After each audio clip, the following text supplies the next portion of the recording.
G'day there guys, new haircut, who dis? It's your main man Markee and welcome back to another episode of r/AmITheA. Now if you love today's bloody good content, I want you to sit back, relax, chuck a prawn on the Now if you like today's bloody good episode, I want you to sit back, relax, chuck a prawn on the barbie, smash like on this episode, and look forward to some great stories. Thank you. Posted by user AdOpen1605. Titled, Am I the a-hole for bluntly telling the people I work with that no, not everyone in the office can afford to buy a house? My co-workers are usually pretty good to work with. The average salary for them is around $100,000 plus. I'm their administrative assistant and I make about $32,000. Anyway, some of the things they say are kinda weird. For example, this one woman was shocked that I'd never had any of my clothes tailored before. I think they just really caught up in their own reality, you know? Like in their world, everyone is beautiful and skinny and rich with purebred dogs and perfect white teeth. I was helping to organize and someone announced they finally bought their first house. The conversation continued on to them kinda being rude and saying like, I don't get why you people think no one can afford to buy a house. It's not that hard. And someone was like, yeah, I can't imagine being in my 30s and still renting. I'd feel like such a failure. And they all agreed. I don't usually get upset about the crap they're talking about, but I finally had it and was like, I'm 38 and rent. I don't think I'm a failure. One of them was like, oh, well, we weren't talking about you. It's just that all these people always go on and on about how it's impossible to save for a down payment. I was just like, yeah, it is pretty hard. It was obvious the whole atmosphere in the room changed, so I was like, anyway, and got up and left to the main office to get back to work. Later on, one of the other women in the office came up and was like, hey, I'm sorry about earlier. I didn't mean to offend you. It got kinda awkward in there. I said, yeah, it was pretty awkward listening to them talk about how they'd feel like a failure if they were in my shoes. She said that's not what she meant. She actually meant that it felt like I was trying to call attention to the wage gap like it was their fault, and that if I wanted to better myself, they could help me figure out how to apply to schools and work my way up just like they did.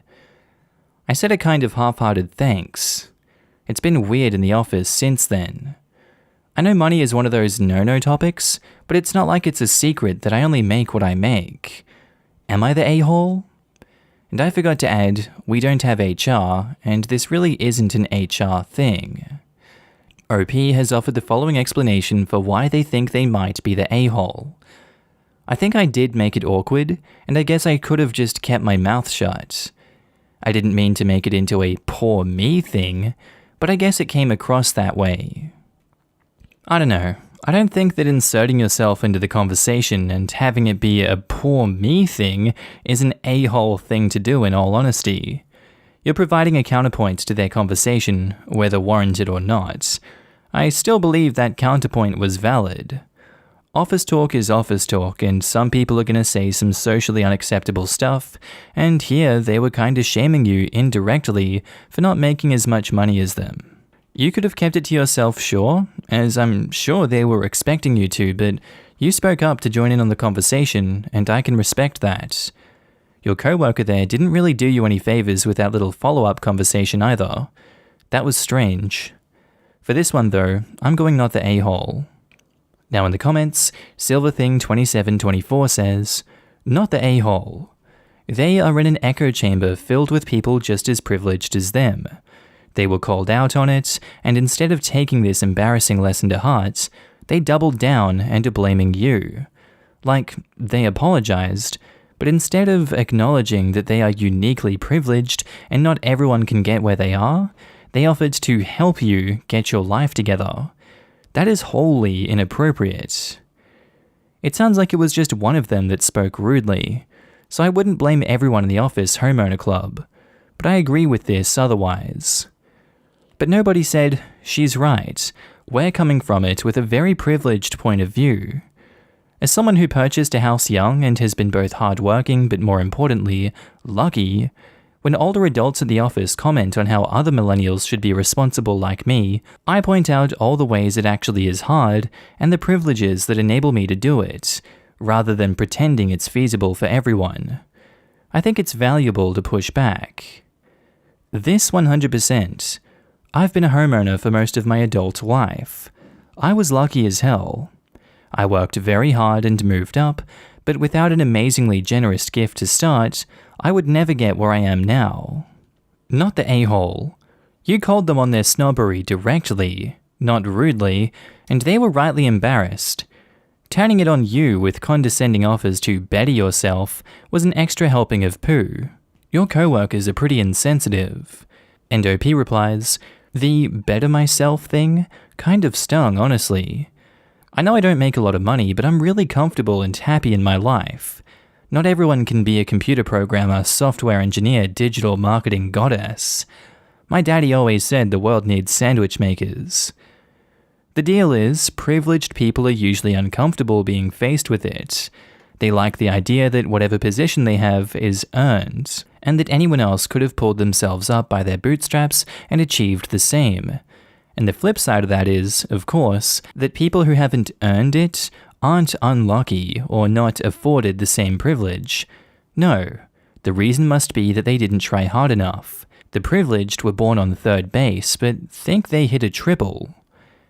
Given that it's literally impossible to pull oneself up by your bootstraps, and the phrasing was at one point meant to mean that it's impossible to do, I find the fact that it's used the way it is funny and horrifying at the same time. It definitely shows the disconnect between those that are better off and those that aren't, and tries to disconnect from reality the fact that pretty much anyone who has gotten anywhere has had help along the way. Holy crap, not the a-hole. Homeownership isn't for everyone for a variety of reasons, especially since 2008. I bought in 2005 because I was pressured into it. Since then, I have lived in constant fear that something would break and I wouldn't have enough money to fix it. As an owner, if the roof leaks or the water heater goes up, that's on me. I can't just call the landlord. If I'm stalked by a neighbor, I can't just break a lease and move. Yeah, equity is nice, but there's so much more than equity that factors into it. Given the option, I'd never have bought as early as I did. It wasn't smart. You do you, hun. If owning isn't for you, then I applaud your willingness to say it no matter what your coworker says. My parents lived with my dad's mum and his aunt for about 6 years until my dad saved enough for a deposit. He was an engineer, but he started as an apprentice, which back then was a 7-year toil minimum. And although houses were cheaper, wages were also crap. The house they got, a row home, aka terraced, was a dump with mildew, rotten floorboards, outdated plumbing and electric, which my dad fixed up by himself over time. When the roof leaked one year, we had to sell the car, which was also a piece of crap, to get the money to fix it. My dad used a push bike to get to work for years after. I've never understood people who say it used to be cheap. In my experience, it never has. Posted by user, Am I the A-hole babysitting post? Titled, Am I the A-hole for walking out after being told one kid was autistic and another kid had a deathly food allergy? So I, female 16, babysit on weekends for some extra money. I used to babysit for this one lady, Diana, and her 2 kids, 1 female and 4 male, every day over the summer while Deanna worked. Deanna texted me last week and asked if she can give her friend Jennifer, who has 2 kids, 6 male and 4 female, my number because it was her husband's birthday and they wanted to go out. I said sure, and Jennifer texted me asking about my rates, references, when I was trained in CPR, and a lot of other questions. Not gonna lie, it felt kinda weird to me, but some people are overprotective, so I went with it. Yesterday, I got to their house and they left money for us to order food, and right before they walked out the door, Jennifer handed me an EpiPen and said, 6 male is deathly allergic to peanuts, and 4 female is autistic and has sensory issues, so get her some chicken nuggets. It took a second for me to process that, but I gave back the EpiPen and said, I'm sorry, but I'm not equipped to take care of your kids. And I left. Well, Jennifer is mad that I ruined their night, and has been talking crap about me to Diana, but once Diana heard the real story, she apologized and said she'd talk to Jennifer. Am I the a-hole for walking out of a babysitting job when I learned one kid has a deathly allergy and the other kid was autistic? Edit. I wanted to add that I spent 6 months volunteering in a special needs classroom, and I have some health issues, so I know how to give shots, although I've never used an EpiPen. So if they would have told me before, I probably would have taken the job and just watched a few videos on how to use an EpiPen. I was mostly just in shock and worried that other things would come up too that they didn't tell me about. It sucks that they had to cancel their plans, sure, and they were mad at you in that moment, and for sure they could logic up some reason that you were an a-hole and they're saints and blah blah blah, but really, they sprung up something that you're absolutely not equipped and confident in dealing with on you last minute, and expected you to be cool with it. That's some serious negligence on their part, and it just sounds like they're asking for something to go wrong with their kids, being left with someone not able to handle their care. It's not the kids' faults they were born that way, but it is the parents' faults for knowingly covering up those facts. Add on to that them being mad at you for ruining their nights again, when they knew doing this to you was very likely to happen. They can't have their cake and eat it too in this situation. That's all kinds of messed up. I'm going not the a-hole on this one, OP. You did the right thing. Now in the comments, Verity Fox says, not the a-hole. Jennifer should have supplied this information well before the point she did. You were well within your rights to refuse the job if you did not feel able to cope with the needs of the children. Their safety is paramount, and that's what you were doing. She made this bed for herself, obviously trying to slip it in at the last minute to try to avoid a possible no from you earlier. I always hated when parents did not tell me important information about the kids I watched beforehand. I used to watch this one kid that had a bunch of health issues. Besides that, the kid's behavior drove me nuts. Months later, the mother told me that the kid has a mental disability. If I had known that, I would have handled the kid differently than normal. Since it was just an occasional job, I sucked it up. I refused to babysit for her after the mother insulted me. She wanted me to skip classes of college so I could babysit while she worked, since her job was more important than my education. I'm still mad about the kid with severe ADHD who was sent away without her meds because it was a medication vacation. Yeah, she didn't sleep.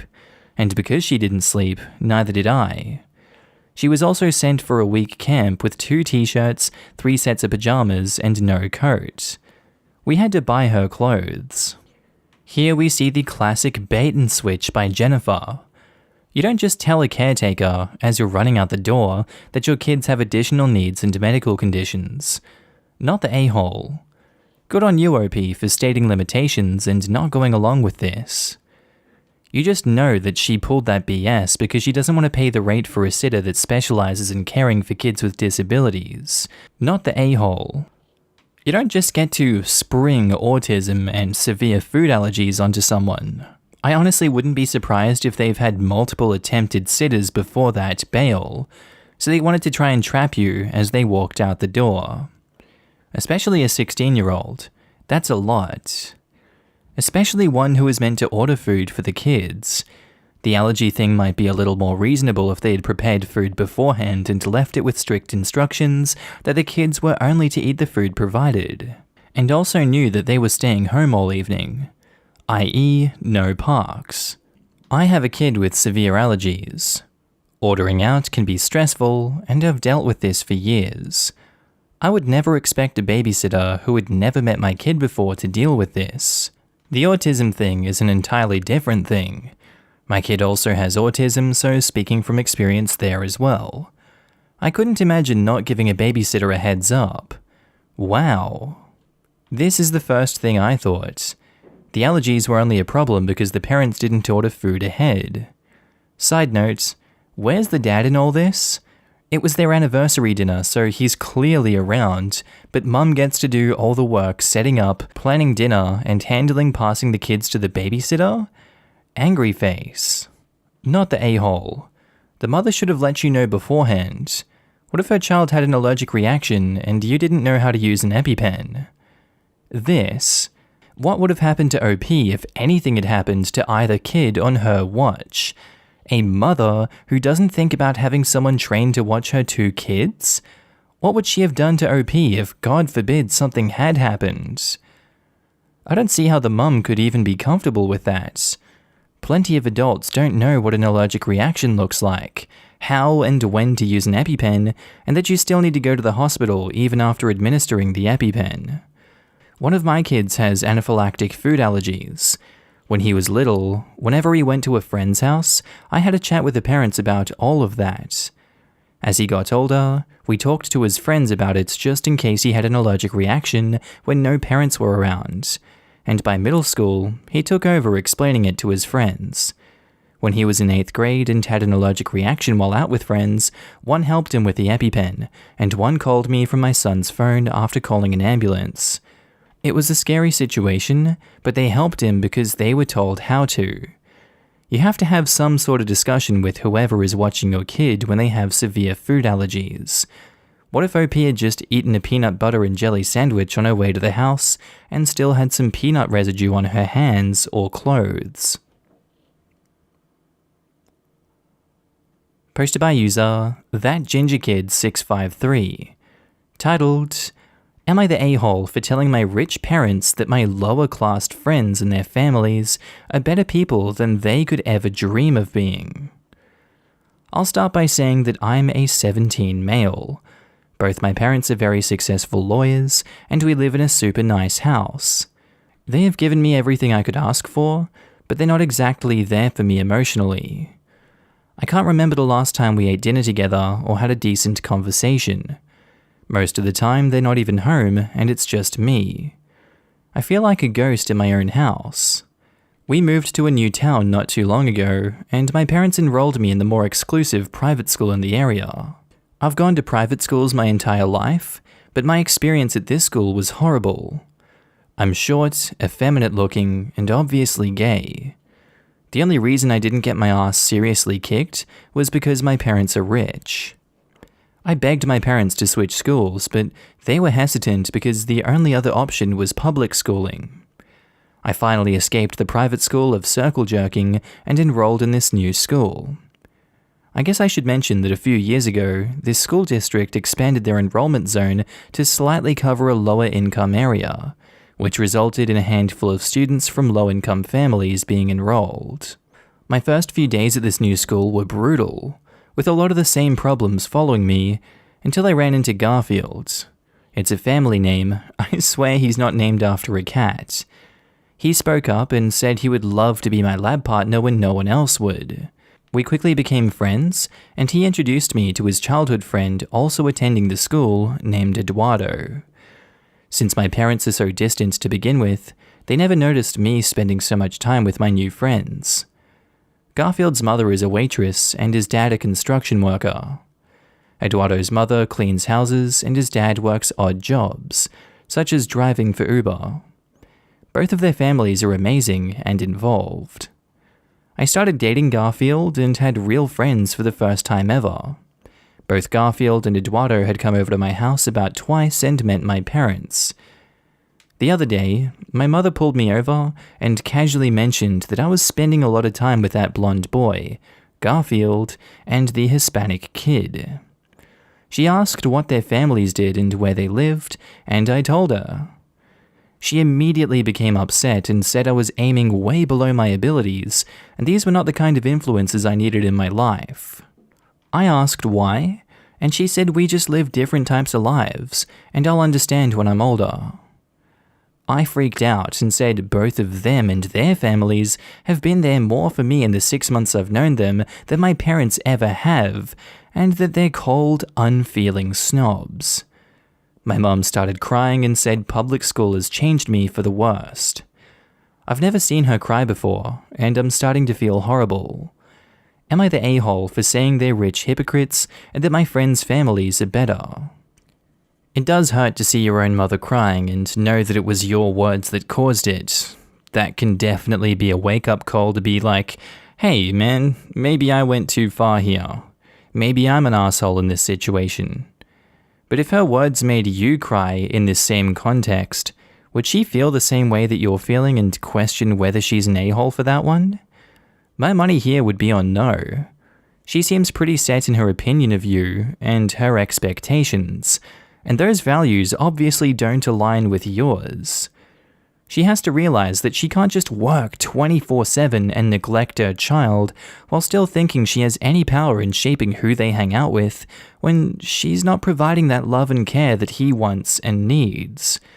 She's horribly judgmental, and I would say obviously jealous of this family for being lower than her, yet still worlds apart and caring for you so much where she can't and hasn't in the past. Also, sorry if it's like jumpy with my words, I'm thinking while I'm talking. But yeah, you're not an a-hole for making her cry in this situation. She's neglected you, and she can't accept you for who you are and who you associate with. That's a her problem, and definitely not a you problem. So I'm going not the a-hole. Now in the comments, Allsai says, wow, not the a-hole at all. I'm sorry your mum is hurt, but not being involved in her kid's life obviously has consequences, and being so judgmental of people with less money doesn't put her in a good light at all, especially if she's encouraging you not to be friends with people who have been so kind to you. I'm glad you have your boyfriend and friend and full offense. I'm glad you're not a snob. And OP replies, thanks for saying that. It just makes me so angry. She's judging them by their class and their parents' income level, and I feel like I can't do anything. Sometimes you have to realize that your parents aren't gods or perfect human beings. They're just people with imperfections, and sometimes those imperfections are pretty extreme. Definitely not the a-hole. I don't think OP is asking for gods or perfect human beings, or even good parents at this point. I get the feeling it's too late to salvage the parent-child relationship at this point without major effort from both OP's parents, which seems unlikely. Even if they did change their behavior, it's for all the wrong reasons. Fear that OP is what they could consider a class traitor rather than actually desiring a relationship with their son. Agreed. They thought money would raise their child for them, and now they're lashing out at the kid forming his first meaningful relationships. There's no way the classist snobby attitude is going to go away without significant effort on the parents' part. And, going off what OP has said, it's unlikely they're going to change their attitude towards him and prioritizing work and their own lives above and beyond his well-being. Not the a-hole, OP. Not the a-hole. I'm sorry, but your family is now laying in the bed they created. Emotional involvement and basic body needs are completely irrelevant from each other. You cannot feed a dog by petting it, and you cannot make it friendly by dropping food randomly. Now add the complexity of a human being on top of that, and the mistake is obvious. If I were you, I would say that your emotional needs are unmet, and the family needs a family counselor/child therapist, etc. If he or she is a professional, he will cut through your parents. Even if your friends were rich, it wouldn't change anything. Their class is irrelevant. You are not changing because of a waitress profession. Give your parents a chance to fix this. And OP says, that's a really good way of putting it. And I honestly think we do need help, but we don't really know how to relate to each other. I don't know. My dad is furious with me and not open to any discussion. Give them an actionable path. Go to therapist, etc. to follow, or they will decide to blame the public school as an easy path. It is good that your family is dealing with this now. If you saw happy families as a grown-up adult, you probably would decide to cut contact or act extremely distant. Now your family has a chance to fix this. Tell them that you want to love them more and be more close to them, but you cannot find a way when they are way too much. You can even say that you're a bit jealous. A simple solution would be to allocate specific appointments for quality family time. Your parents are used to being punctual to the meetings for clients, so now they get to meet with the most important customer, you. That is how high-class people keep up with their family. If you do not plan for family time, you will skip it. That's a nice idea, but doesn't seem to fit OP's circumstances. He already said that Dad is furious and isn't open to any discussion. I don't want to speak on OP's behalf, but I find this group often assumes people's family situations are as liberal as the ones they grew up in. I'm from a household where parents are in charge, and that's it. The idea of making suggestions to my parents on how they should parent or advising them to go to therapy would be laughable. I believe the action suggested is simply so that OP can say that he made an effort and then put the ball in his parents' court. I don't see why OP is expected to be the only party putting an effort into his relationship with his parents. Putting the ball in the court of people who don't want to play by the rules means they take the ball and destroy it and then scream or laugh at you for having passed the ball. You can't possibly make any progress with someone else who is refusing to cooperate with others, so all the effort OP puts in does nothing for the relationship and is emotionally unhealthy for OP.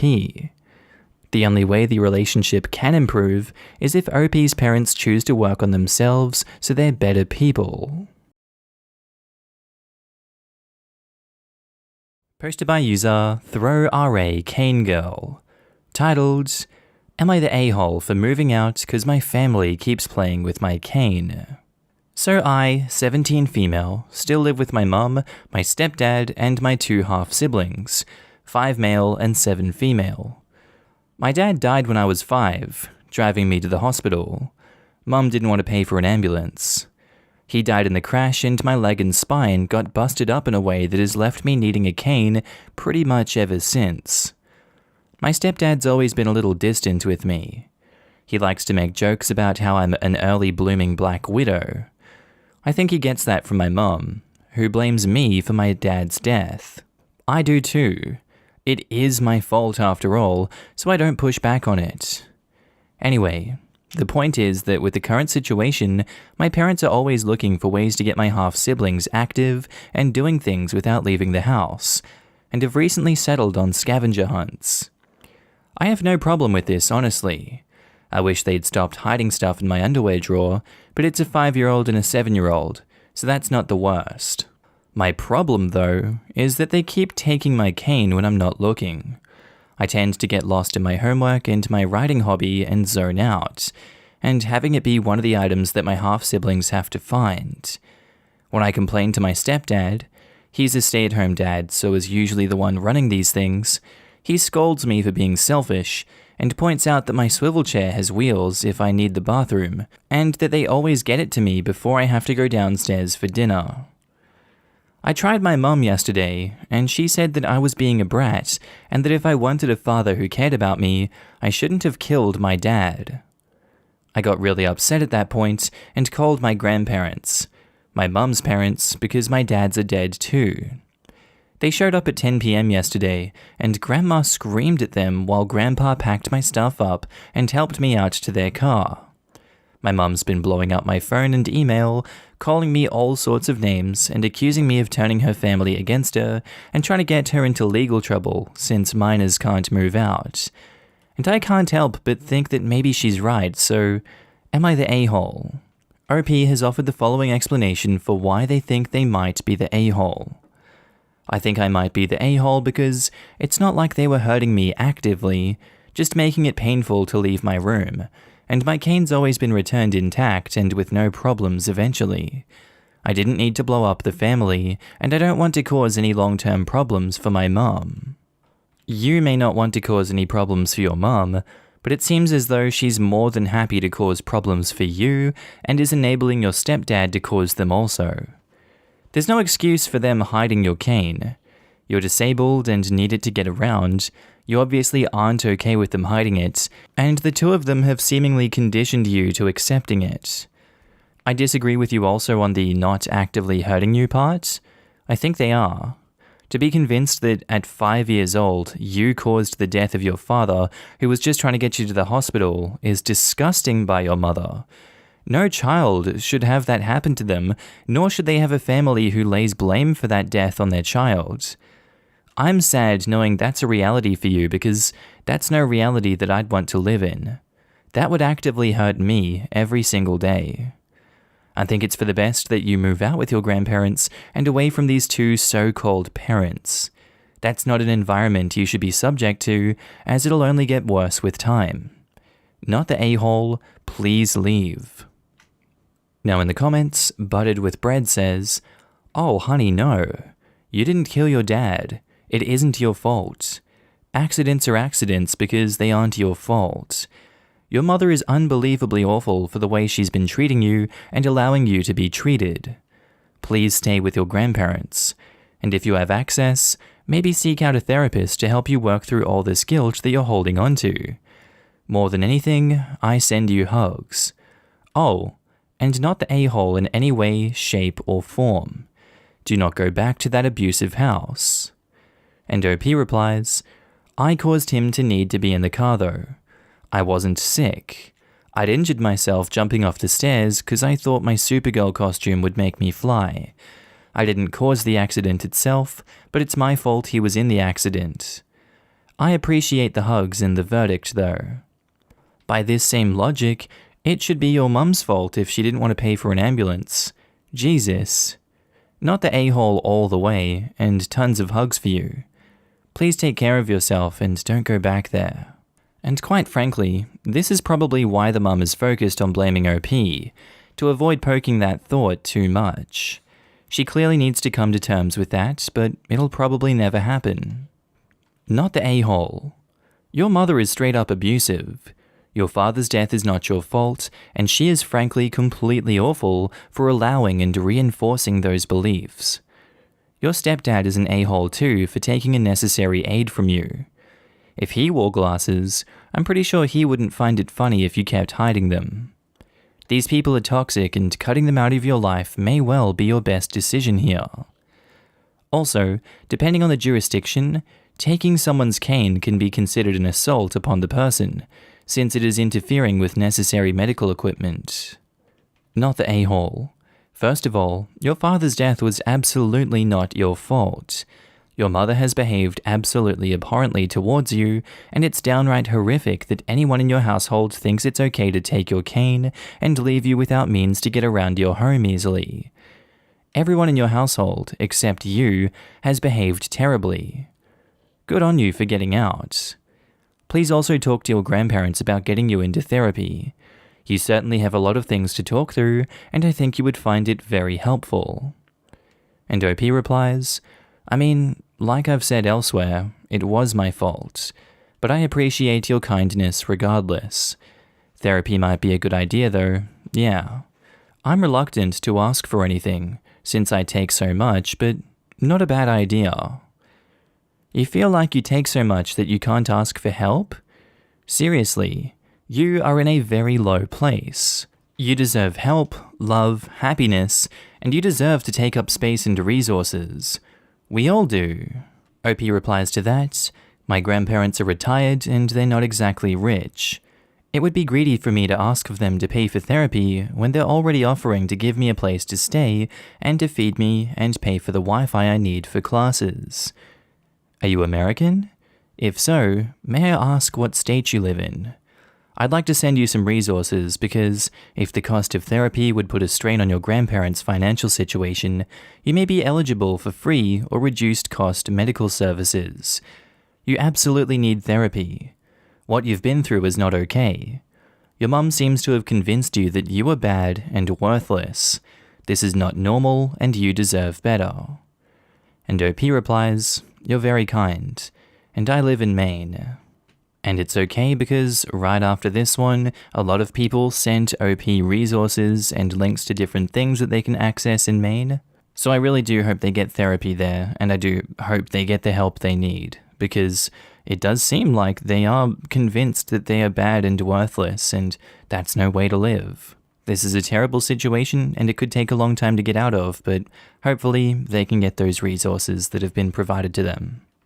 Also, OP adds an edit at the end of their post and says, "I would just like to say thank you to everyone who's taken the time to comment and try to reassure me that I'm not the a-hole. I can't reply to all of you. I like the energy and I have homework, but I'm reading them all and I really appreciate it. You've given me a lot to think about and I do thank you." Posted by user FlightNeat5038. Titled, Am I the a-hole for telling my mum I'm not going to be her second choice just because my brother died? So me, 23 male, and my mum don't have the best relationship. My parents broke up when I was 2.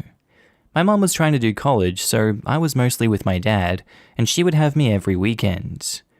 When I was 6, she got married, and then a year later had my half-brother Tommy. After that, she was cancelling our meetups or days I go over there because she was busy, missing out on school stuff and then birthdays. I barely saw her after that, and her reason always was being busy with my half-brother. I never even met him, at all. I could also tell when I was around, her husband didn't like me. He was always serious around me and never actually spoke to me. Years went on, and it just went to a total no talking at all. My dad got married to my stepmom when I was 10, and she's really great. So 9 months ago, I heard from my grandparents on Facebook that Tommy passed away. I don't know the full details. All I know is that it was some accident and he had serious injuries. I thought about reaching out to my mum, but it felt weird since we haven't talked in years. She ended up being the one messaging me. First, telling me about what happened to Tommy, and then apologizing for not keeping contact with me for years. Pretty much, she wants to meet and for us to have a relationship again. It just felt off to me that she's doing it only now after Tommy passed. I know some of you are going to say losing him maybe made her realize she was a crap mum to me, but still. If this hadn't happened, then it's like she never would have reached out and wouldn't be trying. I told her this too, and I'm not interested in us having anything at the moment. This made her push even more that we need to do this, and it just seemed like she was not going to let this go.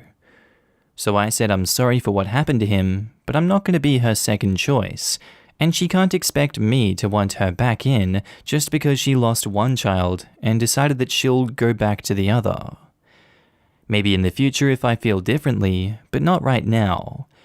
My mum hasn't left me alone, and when last time I talked to my grandparents, they gave me crap about what I told her, and I shouldn't have said that to her just after she'd lost her son. So I'm not sure if what I said was too harsh. Saying I'm not interested in her right now just because my brother's not around anymore, and it's like I'm just her only option now. It's just how I feel since she dropped out of my life once she had another family. Was I an a-hole? And OP has offered the following explanation for why they think they might be the a-hole. So I think I could be an a-hole for telling my mum I won't be her second choice because my brother passed away and hurting her feelings about that. Her feelings were hurt before she contacted you. She knowingly chose to cut you out of her life. Maybe that hurt, maybe that didn't, but she's having to deal with the pain of losing her son, and now the pain of the realization that she doesn't deserve a relationship with you, and is desperate for some anchoring and stability in her life. She didn't choose to have her son die. You didn't choose to have your mother cut you off and abandon you, in all honesty. Life happens, and people make bad choices. You're not an a-hole from my perspective for telling her you won't be her second choice, and if that hurts her feelings, then good, I think it needs to. It'll only hurt your feelings more if you let her in and she does that to you again. She's already proven she can do it once and be happy with it. So this is a hard situation, and I imagine it'd be even harder dealing with this in person. It's not wrong to reconnect with her again, and it's not wrong to keep your distance. Grief and loss are hard emotions to tackle, and you go at your own pace with these things. For telling her this, though, of course I see it as not the a-hole. Now in the comments, G-Man Boyd says, "Not the a-hole in the slightest in my opinion. This shouldn't be a question in your head, man. Don't feel bad about not wanting a relationship. She ditched you for her other son and now only wants you now that he's gone? F off. This is harsh, but that's karma. Completely up to you, but she doesn't deserve you, pal." Exactly. OP is not a plan B. This is such a bad thing to do to a child. The mother wants emotional support, not OP. She wants something to love to help her over her grief and regrets. I hope she won't get anything of OP. And what if the mother gets another child or dog or something and will just kick OP to the curb again? Just horrible she did it once, she will do it again. Not the a-hole, and your grandparents are also the a-hole if they've watched this situation unfold over years and only now decided to intervene. Even if she's genuinely regretting the past, that's her problem because it was entirely her actions that put her in this place now. You aren't an emotional support animal that she can pick up when she needs it. It's very reasonable you don't want to be subbed in for Tommy when you were already swapped for him once. She's going to need to demonstrate that she wants to get to know you as a person, not a substitute son. And she's got a lot of explaining to do. She made you a stranger. She doesn't get to call on strangers for help. Exactly this. Where were they the whole time your mother ignored you? You never even met your brother. How bad is that? What did they say about that? The mum ignored him, and he never met his brother for a whole 16 years. It's not like an infant needs more attention than a 7-year-old. This is next level. I mean, just technically speaking, an infant absolutely does need more attention than a 7-year-old, but that's no excuse for her totally ditching him and making zero effort whatsoever. It doesn't mean the 7-year-old doesn't need any attention or that she couldn't make some time. She is 100% in the wrong here. My son died, but wait, I got a spare, don't I? Not the a-hole. Posted by user bodyhair077. Titled, Am I the a-hole for telling my sister her body hair is ruining her dates? Bad title, hear me out. My sister, 22 female, and I, 26 female, both have polycystic ovarian syndrome. As a result, we have very thick, dark body hair and facial hair that can honestly rival some men's. I personally choose to shave regularly because I can't stand how it looks and feels. My sister used to shave, but about a year ago decided she wanted to stop. Of course, I support her 100% and think she's beautiful. What she does with her body is her business. However, there is an issue. My sister uses old pictures of herself back when she was shaving on dating apps. This has led to a lot of problems in her romantic life. She often complains she never gets a second date, and sometimes people even leave mid-date. I think this is kind of her fault because she's being disingenuous about her appearance, which is a crappy thing to do. I've always bit my tongue and just supported her about this topic until recently.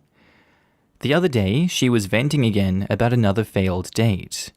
She asked me why this keeps happening to her. I told her she should consider updating her profile pictures. She got defensive and asked why she would need to do that. I told her that it would probably help so people knew what she looks like since she looks a lot different than when they were taken. She started getting extremely angry and said that a little body hair doesn't make that much of a difference, and the right person won't mind a little hair. Again, our body and facial hair is very thick and dark, and in my opinion, definitely makes a difference. When I don't shave, I get a full moustache and beard, and my sister is the same. The people she's going on dates with aren't expecting her to show up with a full moustache and beard because her pictures show her clean-shaven. I told her that she's beautiful, but she's giving people false expectations, which is why she's having bad luck dating. She should just be honest from the start, and the right one will come along. But she was infuriated and said that I was being unsupportive and misogynistic. She has refused to talk to me since, and my family is now calling me an a-hole too because they think I was shaming her. My sister even posted on social media that body hair is beautiful, the stigma attached to it is misogynistic. It sucks when your own family won't support you. Did I go wrong somewhere here? I love my sister and I don't think body and facial hair is a bad thing at all, but I don't think it's right to basically catfish people and then blame them for not being interested and treating them like they're horrible people when you misled them. Am I the a-hole? I think you went about this the right way. Yes, you were harsh on your sister, and to her, maybe your opinion wasn't necessary or helpful. But in all reality, it's the cold hard truth as to why her dates keep going so wrong. If she feels the need to catfish people and then get upset when she exposes herself, then she only has herself to blame. You feel bad for making her upset, sure, and your family agrees with her, but only because they'd rather pander to her emotions than have to deal with the fallout of breaking that reality to her also. It's easier as a family to side with her than have to deal with the arguments and fights that would come from siding with you. From an outside perspective, I think you did the right thing. I assume she knows what she's doing is wrong and knows that her dating pool gets smaller when she doesn't shave and shows pictures of herself online with a mustache and beard. That's the unfortunate reality of dating online. There's really no easy answer to this one, but to me, you're not the a-hole. Now in the comments, Yuki Daviji says, "Not the a-hole. She's lying to those who look at her profile. And if body hair is natural and she's okay with it, why won't she update her picture? She's okay with her hair, proud of it, so why? Because she knows she wouldn't get as many first dates if she did update it, is what I think. But it would solve the issue of people leaving in the middle of the date because they were lied to." Right? Her statement of, the right person wouldn't mind a bit of body hair, contradicts the fact that she has an old pre-hair profile picture. Because she's not attracting the right person, she's attracting the wrong ones and going on dates with the wrong ones.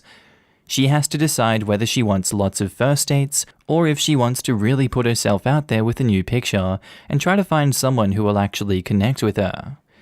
Not the a-hole OP, you are honest but gentle about the whole thing. Exactly. If it doesn't matter, then a recent picture shouldn't matter either. Exactly. This is like dudes using a profile picture from the 90s in blue swim trunks on a sailboat, and now they're 30 plus years older than their profile picture looked. It's disingenuous. It's misrepresenting themselves. It's plain lying. I'm in my 30s and have dated, and would date older men, just not if they feel they need to lie about it. Before we started dating, my wife was on Tinder, matched with a nice guy, chatted a bit, set up a date. She arrives, doesn't see him, and waits at the bar. A guy who was already there, and around 200 pounds heavier than his profile pictures, walks up and asks her by name if she's his date. She says nope, gets a beer, and walked out. Like, that would normally be an a-hole move to walk out on a date like that, except he'd already set the expectation and lied about that. He might have been a great person, but lying on the first date is just a flat-out good way not to get a second. That goes for men or women. Not the a-hole. I have polycystic ovarian syndrome, and the honest answer is, if you choose to embrace the body hair issue, embrace it. But if she's claiming to embrace it, then not backing it up with being proud about it, then that's a huge issue. I also have PCOS and insulin resistance. I have a beard that would rival most men's, but I shave every day. I also have a pretty good happy trail as well. Not the a-hole. Wow, your sister loves being the victim, doesn't she? No offense, if I see a guy clean shaved, that I meet him in person with a beard, I'd straight up call him what he is, a catfisher. Body hair or not, if it's something she knows will make people swipe left, she should put it up there. Doesn't matter if she has extra weight, shorter hair, or a facial scar. Changing pictures you know will make people swipe left and meeting with them regardless is catfishing, and even if the right guy shows up, he would leave after being deceived. She loves complaining about them not staying when she's the one who catfished and wasted their time, then blamed you when she asked you for your opinion and got defensive. The fact that she also made a post doesn't help either. She loves being the victim, and it's on her, not you. Lol, what? A guy with a beard is catfishing you? That's pretty ridiculous. Guys can grow a beard in like a week, and it's definitely not culturally abnormal at all for a guy to switch between having a beard and being shaven. Now, if he shows up with a lumberjack beard, that's a different story. But I can shave on a Monday and have a pretty decent beard going in 10 days.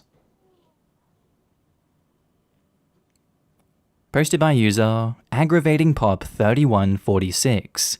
Titled, Am I the a-hole for getting mad at my wife for her jokes about me not helping around the house or with our baby? My wife and I both work. Only difference is she actually goes into the office and I'm still working from home. We have a 10-month-old daughter, and I've been basically a stay-at-home dad on top of working my regular day job. It was stressful as hell when my wife finished up her maternity leave, but luckily my work is pretty flexible, so I'm not usually super busy. Most of the day, I'm replying to emails on my phone with my daughter in her carrier or taking conference calls while she's napping. I also do the cleaning around the house because I'm a total neat freak, and order or cook dinner too if I have the time. Then in the evenings, my wife takes over so I have some leisure time. On Sunday, we went to have lunch at her sister's house. The first time we've all seen each other in a while. They ask us how life's going with a new baby, and my wife starts jokes about the house being a mess when she gets home and her having to clean it up because I've been too busy playing with our daughter all day to do it myself. When her sister's husband asked how I manage, I admitted it does get overwhelming sometimes, and my wife once again chimed in, saying I call her constantly throughout the day over little things. Like not being able to find our daughter's binky, or needing her help because daughter won't stop crying and I have no idea what to do. She also laughed about how every day when she gets home, she just prays I didn't burn the house down. I know it was all said in a light-hearted joking around way, but it really hurt my feelings. Everyone was chuckling except me, so my wife kissed my cheek telling me not to take it too seriously, and she appreciates that I put in the effort. So I straight up told her, well, I don't appreciate you acting like I'm useless when I'm the one at home taking care of her all day and cleaning the house. My wife didn't know how to respond to that, and we changed the subject. She was in a serious mood after we left because I embarrassed her, and it wouldn't have hurt me to let her joke around a little because she knows that I help out a lot. I've been distant with her, not talking much when she gets home, and she's mad at me for taking it too seriously. Even her sister says that I'm overreacting, but I just don't see why she thought that it was okay to paint me as the cliché, useless man-child husband. Now I have my wife saying I'm being a bit of an ass for still holding this against her, and she doesn't see why it's a big deal to me. Part of me just feels hurt, and I'd like an apology, but another part wonders if I'm being an ass for how I'm acting with her. Personally, I've been on the receiving end of the same jokes, and you can honestly take them for a long time, but when those same jokes are repeated over and over again, you question just how long someone can keep up the same shtick for so long without realizing, hey, maybe I'm being a bit of a dick for continuing the joke. The wife trying to play it off after and telling you not to take it so seriously because, oh my god, it's just a joke, is minimizing your emotions. She's not apologizing to you, even if it wasn't her intention to hurt you. Sometimes you have to realize that these jokes and things you say to people really do hurt because your words have weight. An apology would be a good start to fixing this situation. I think you've done a good job communicating your feelings in this situation, OP, and you're valid for getting mad at her. Her bringing her sister into this private matter is uncalled for. Sure, she wants another perspective, but to me, it seems like a very biased perspective and it's not helping. The least she can do is give you that apology, but she refuses to for some reason unknown to me. Seems like the ball is in her court now, and you're not the a-hole. Not the a-hole. Put it this way, if the situation was flipped and you were the salary man and your wife was a stay-at-home mum, how would those comments go down in front of her family? Would they still find it funny that you're implying the mother of your child was useless at home? If it's not funny in reverse, it's not funny. She needs to apologize for undermining you, then you guys can move forward. He's not even a stay-at-home parent. He's a work-from-home parent who juggles working with caring for the kid. Which is 2 full-time jobs worked simultaneously. And he cleans. The wife should be loudly singing his praises rather than cutting him down because she's insecure with the knowledge that he is doing the lion's share of the work on weekdays. She even called it helping out. Exactly. This dude is really digging in, and his wife calls it help because what? It should be her job? That's a really outdated way of thinking. The golden rule applies here. She wouldn't want to be treated like that, so why treat someone else that way? Because it's funny, and that makes it all right, obviously. She's just joking, bro. Problem is, if she's the only one laughing, then it's not that much of a joke. Let's be honest, she wasn't even doing it to be funny. She wanted to paint herself as the hard-working mum who is somehow able to juggle it all and is holding the family together, while he's the bumbling idiot who miraculously manages not to burn the house down every day. I would be livid and demand an apology myself. She's crapping on her husband too in order to feed her own ego. It's hurtful and pathetic. Not the a-hole, but your wife sure is. She's undermining your efforts. You're doing your best, man, and it's only a joke if it's funny to both parties. Otherwise, it's just being mean. Your wife needs to take a second and wonder why she's embarrassed. Here's the answer. Because she knows that you told the truth, and she's embarrassed you called her out instead of going along with her jokes that make her look like the better parent. You keep doing what you're doing, and make sure to have a serious talk with her when tempers are a little calmer, alright? You sound like a good dad, by the way. Also, I really don't understand this. Do you know how happy I'd be to have a husband in the future who takes care of the house and the kid while I work? I'd sing his praises and tell everyone how glad I am that he's pulling his weight in the relationship. What does she get from painting her partner as the bad guy in front of her family, and possibly friends in the future if it keeps up? OP definitely is not the a-hole. She shouldn't joke about this. This, though, honestly, OP's wife found a unicorn and she still puts him down. Yikes. There's a reason that unicorns are extinct nowadays. Not the a-hole. She doesn't see why it's a big deal to me. That's because she has no idea of how much you do during your work hours. Not playing with the kid hours, or cleaning hours, or cooking hours. Work hours. You're amazing for being able to juggle work in there, but she shouldn't joke about it. She was belittling you and your hard work. That isn't a joke. And then to act like you embarrassed her after all the times she embarrassed you? Pfft.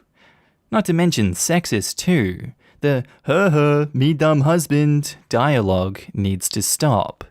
It's really not okay, and actually really insulting to all the involved dads who are fully living in the 21st century. Posted by user ThrowawayDiscu4916, titled, Am I the a-hole for telling my fiancé to stop blaming our kids for ruining her body? So my fiancé, 46 female, and I, 48 male, used to both be fitness enthusiasts.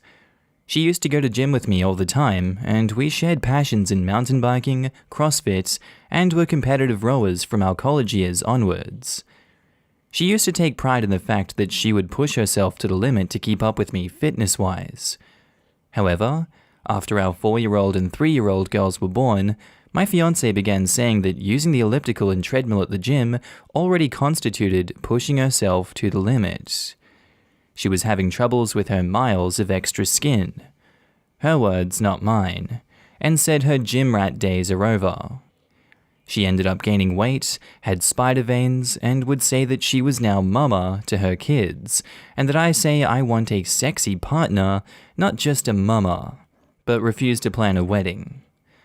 In these past 4 years, she's bought more and more into what I saw to be very tacky mummy motivation YouTube channels and online magazine subscriptions. Started joining a bunch of support groups and attending working mother summits, even though she hasn't worked in 6 years. All that's okay, but one of her mummy friends who runs a local women's wellness magazine asked her to do a shoot about empowering mums' bodies. She and about 19 other women ended up having pictures taken of their so-called tiger stripes and talked about embracing their mum bodies. I didn't check out what was put out until I logged onto social media today and saw my wife tagged in her picture, and I felt like what I saw was just a whole lot of indecent taste. There was a picture where the two kids' feet were resting near where my fiance's stomach's crepe texture started. My fiance wrote an excerpt about how she used to be an avid rower and never shy in a bikini, but for the longest time after the kids, she ached everywhere and could barely get her excess weight and skin into her leggings. She said she felt undesirable, like she felt not valuable because she had lost her beauty and fitness. But then she tries to dispel it all by saying that she realizes that her kids don't care and think that she's beautiful and that her body made her proud to be a woman because it housed her kids for 9 months. I confronted my fiancé and said that it was one thing to not feel like a woman, but to essentially blame our kids for ruining her body when she made that decision as an adult with free will was horrible mothering. She yelled that this wasn't what she meant, and that she was saying she's grateful her body gave us children. I said that obviously the picture with our kids' feet around her stomach was pointing out the cause of her ruined body, and it couldn't be more obvious. Am I the a-hole for thinking that she needed to hear that she can't blame others, when if she really ruined her body, that was her own decision, not my kids'? OP has offered the following explanation for why they think they might be the a-hole. I might be the a-hole for using words like tacky and cringeworthy, but I felt like she's just airing her own negative feelings out to others who probably don't want to hear about it. The problem with your argument there is that it's so obvious that people do actually want to hear about it, and if she's been put on a magazine, that should really make it obvious her story and words are empowering. She seems proud of herself and accepting of her body changing. You may have a difference of opinion, but instead of encouraging her or attempting to understand her point of view, you've decided to attack her for it. More often than not, when you have kids and your body changes, you don't get put on a magazine. It seems as though you feel embarrassed that she was quote-unquote aired out to the world and not hidden like everyone else gets in one way or another. It's okay to have insecurities. It's not okay for your insecurities to manifest in attacking her insecurities. That's toxic, and anyone could see that. Get some help, OP, and get some empathy too while you're at it. Now in the comments, BabyBella92 says, "You're the a-hole so much. Your wife is trying to feel secure in her body, which has changed after having kids. She's trying to be proud and feel empowered by her body, and you're being a jerk about it.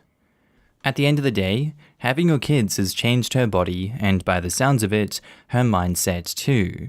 Which isn't a bad thing. OP needs a come-to-Jesus moment. Yikes. You're the a-hole, and I hope you end up with a crepe-textured stomach. What does that even mean, Lamau?" I can't tell if this is a joke post or if OP is extremely ignorant and rude. Reading the title, I first thought that they would tell us about how his fiancée openly blames the kids for her body, but reading this made me feel disgusted by OP. She's being proud of her body, the body she used to give you your kids. You're the a-hole, OP. Poor woman who has to be with a partner who clearly doesn't appreciate her body and what she's done to bring something so precious as kids into their life. You're the a-hole, OP. And MM172 says, "You're the a-hole, and I'm pretty sure you know it. First of all, why are you calling this her decision when she didn't get pregnant on her own accord? Second, do you have a problem with her body or not? If not, then I don't know what the hell you're so upset over. She doesn't look the way she did pre-kids, and that may have been difficult for her to cope with. But that doesn't mean she's lying when she says it was worth the trade-off the way you seem to think she is. If you do, and I think it's pretty clear what the case is from your fixation on her stripes and crepe and all the other stuff that makes her pose that you probably wouldn't have thought twice about before her pregnancy seem tasteless to you now, then you're the one trying to blame the kids for your issues, and you need to knock it off. Also, what's this about you not wanting to plan a wedding? You know there aren't any actual points in the a-hole bingo, right?" Posted by user Am I the a-hole Food Bank, titled, "Am I the a-hole for telling my dad to swallow his effing pride and go to a food bank?" So my 17 female, mum, 33 female, She had me at 16. Left shortly after my little sister, who was 2, was born. I also have a 5-year-old brother and a 3-year-old sister. We haven't heard from her since. My dad, 34 male, owned a small business that went under a few months ago due to the shutdowns and has had trouble finding a job since. Right now, he's working 2 minimum wage jobs trying to support us, but that barely covers the mortgage and our car payments. I ended up dropping out of high school so I can take care of my siblings and to get a job. I got a great job as a nanny, and they're letting me bring my siblings since they're the same age as the kids, 5 male and 3 female. I have been paying for all of our healthcare.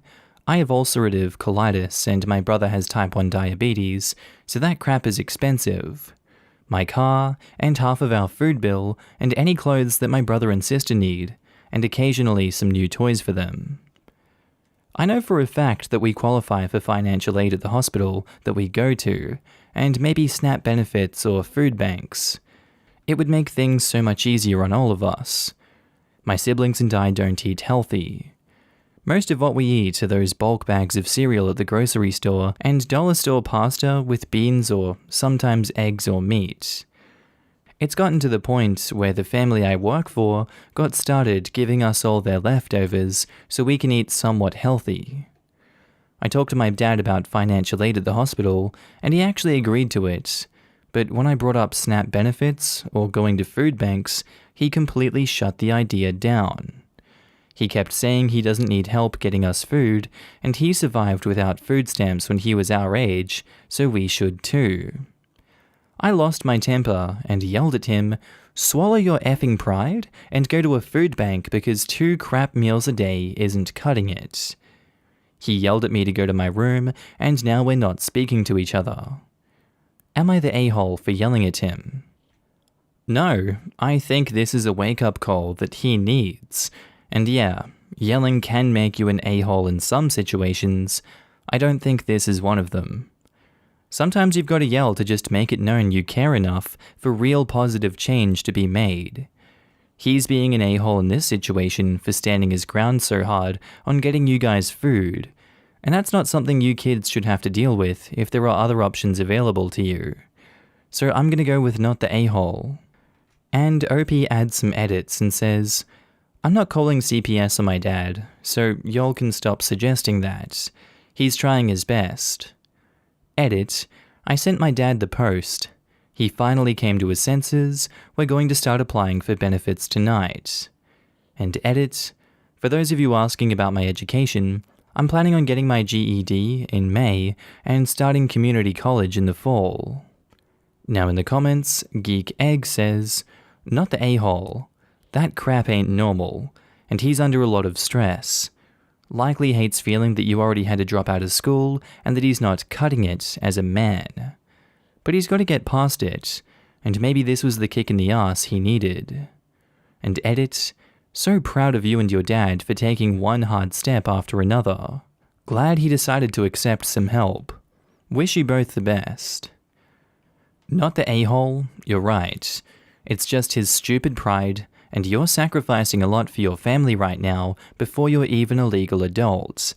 The least you deserve is some decent meals. I'm heartbroken for any parent in the situation he's in, but he needed to have it pointed out to him that it's pretty silly for him to think that letting his kids go without food and nutrition and education leaves him with more pride than using the social safety nets that he pays into out of each paycheck. He's making life harder for all of his kids, especially OP, unnecessarily. Yeah, I agree. It's this old-fashioned idea that if you need to go on government assistance, you're a lazy sponge, mooching off of people. But clearly, if this guy's working 2 jobs, he's not lazy. I said it in another comment, but I'll say it again. It's not his fault corporations are allowed to pay people so little they can work full-time and still need government assistance.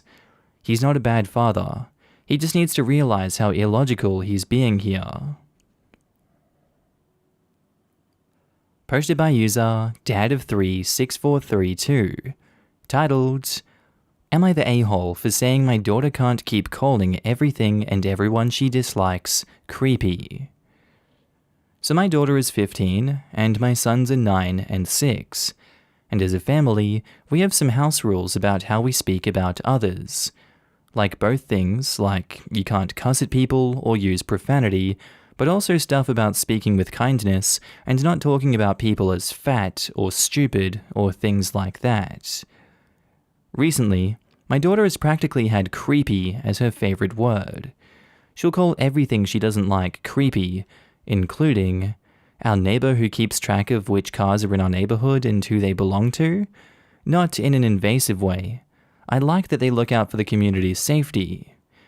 The Pledge of Allegiance as a concept. It's creepy and culty to chant at the flag, she says. A cashier in the grocery store who complimented her coat. A teacher who wants cameras on and virtual backgrounds off in Zoom classes because it's creepy her teacher can see her room. Anyone over 18 who still uses the TikTok app. The main character in the Great Gatsby book, the app next door and anyone who uses it, and the neighbor who sits on their porch and says hi when she walks the dog. Anyways, our younger ones are picking up on this too, and they're using it as a way to insult people without seeming to know what it really means. Like, if they're bickering, they'll just be calling each other that. So I told all the kids that creepy, or a creep, used as an insult to a person, is going to go on the no-no list.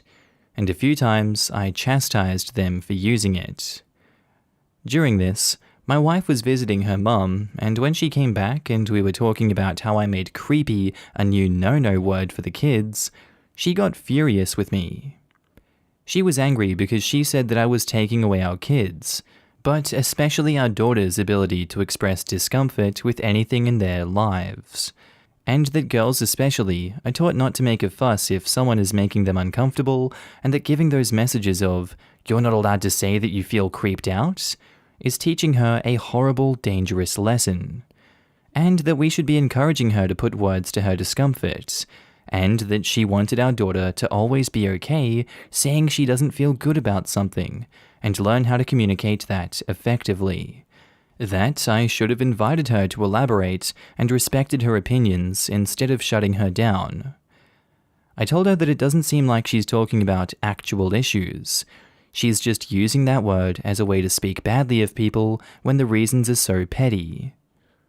My wife got really frustrated with me and said that if our daughter was saying this stuff, we needed to be teaching her that she should be able to express it and should be taught that us as her parents will take her seriously. We left the conversation at that point, and I'm taking some time to think right now. Am I the a-hole for having told our daughter and 2 sons to not call people creepy? I can understand banning and censoring other derogatory words that can damage minority groups and have serious social implications for the kids if they're repeated.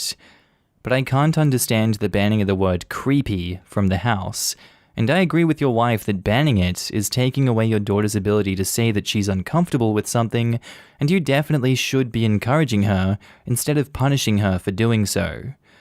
Do you just not want her to voice her concerns if she's ever in a rough patch, or feels like she can't trust you with things that could potentially be dangerous for her?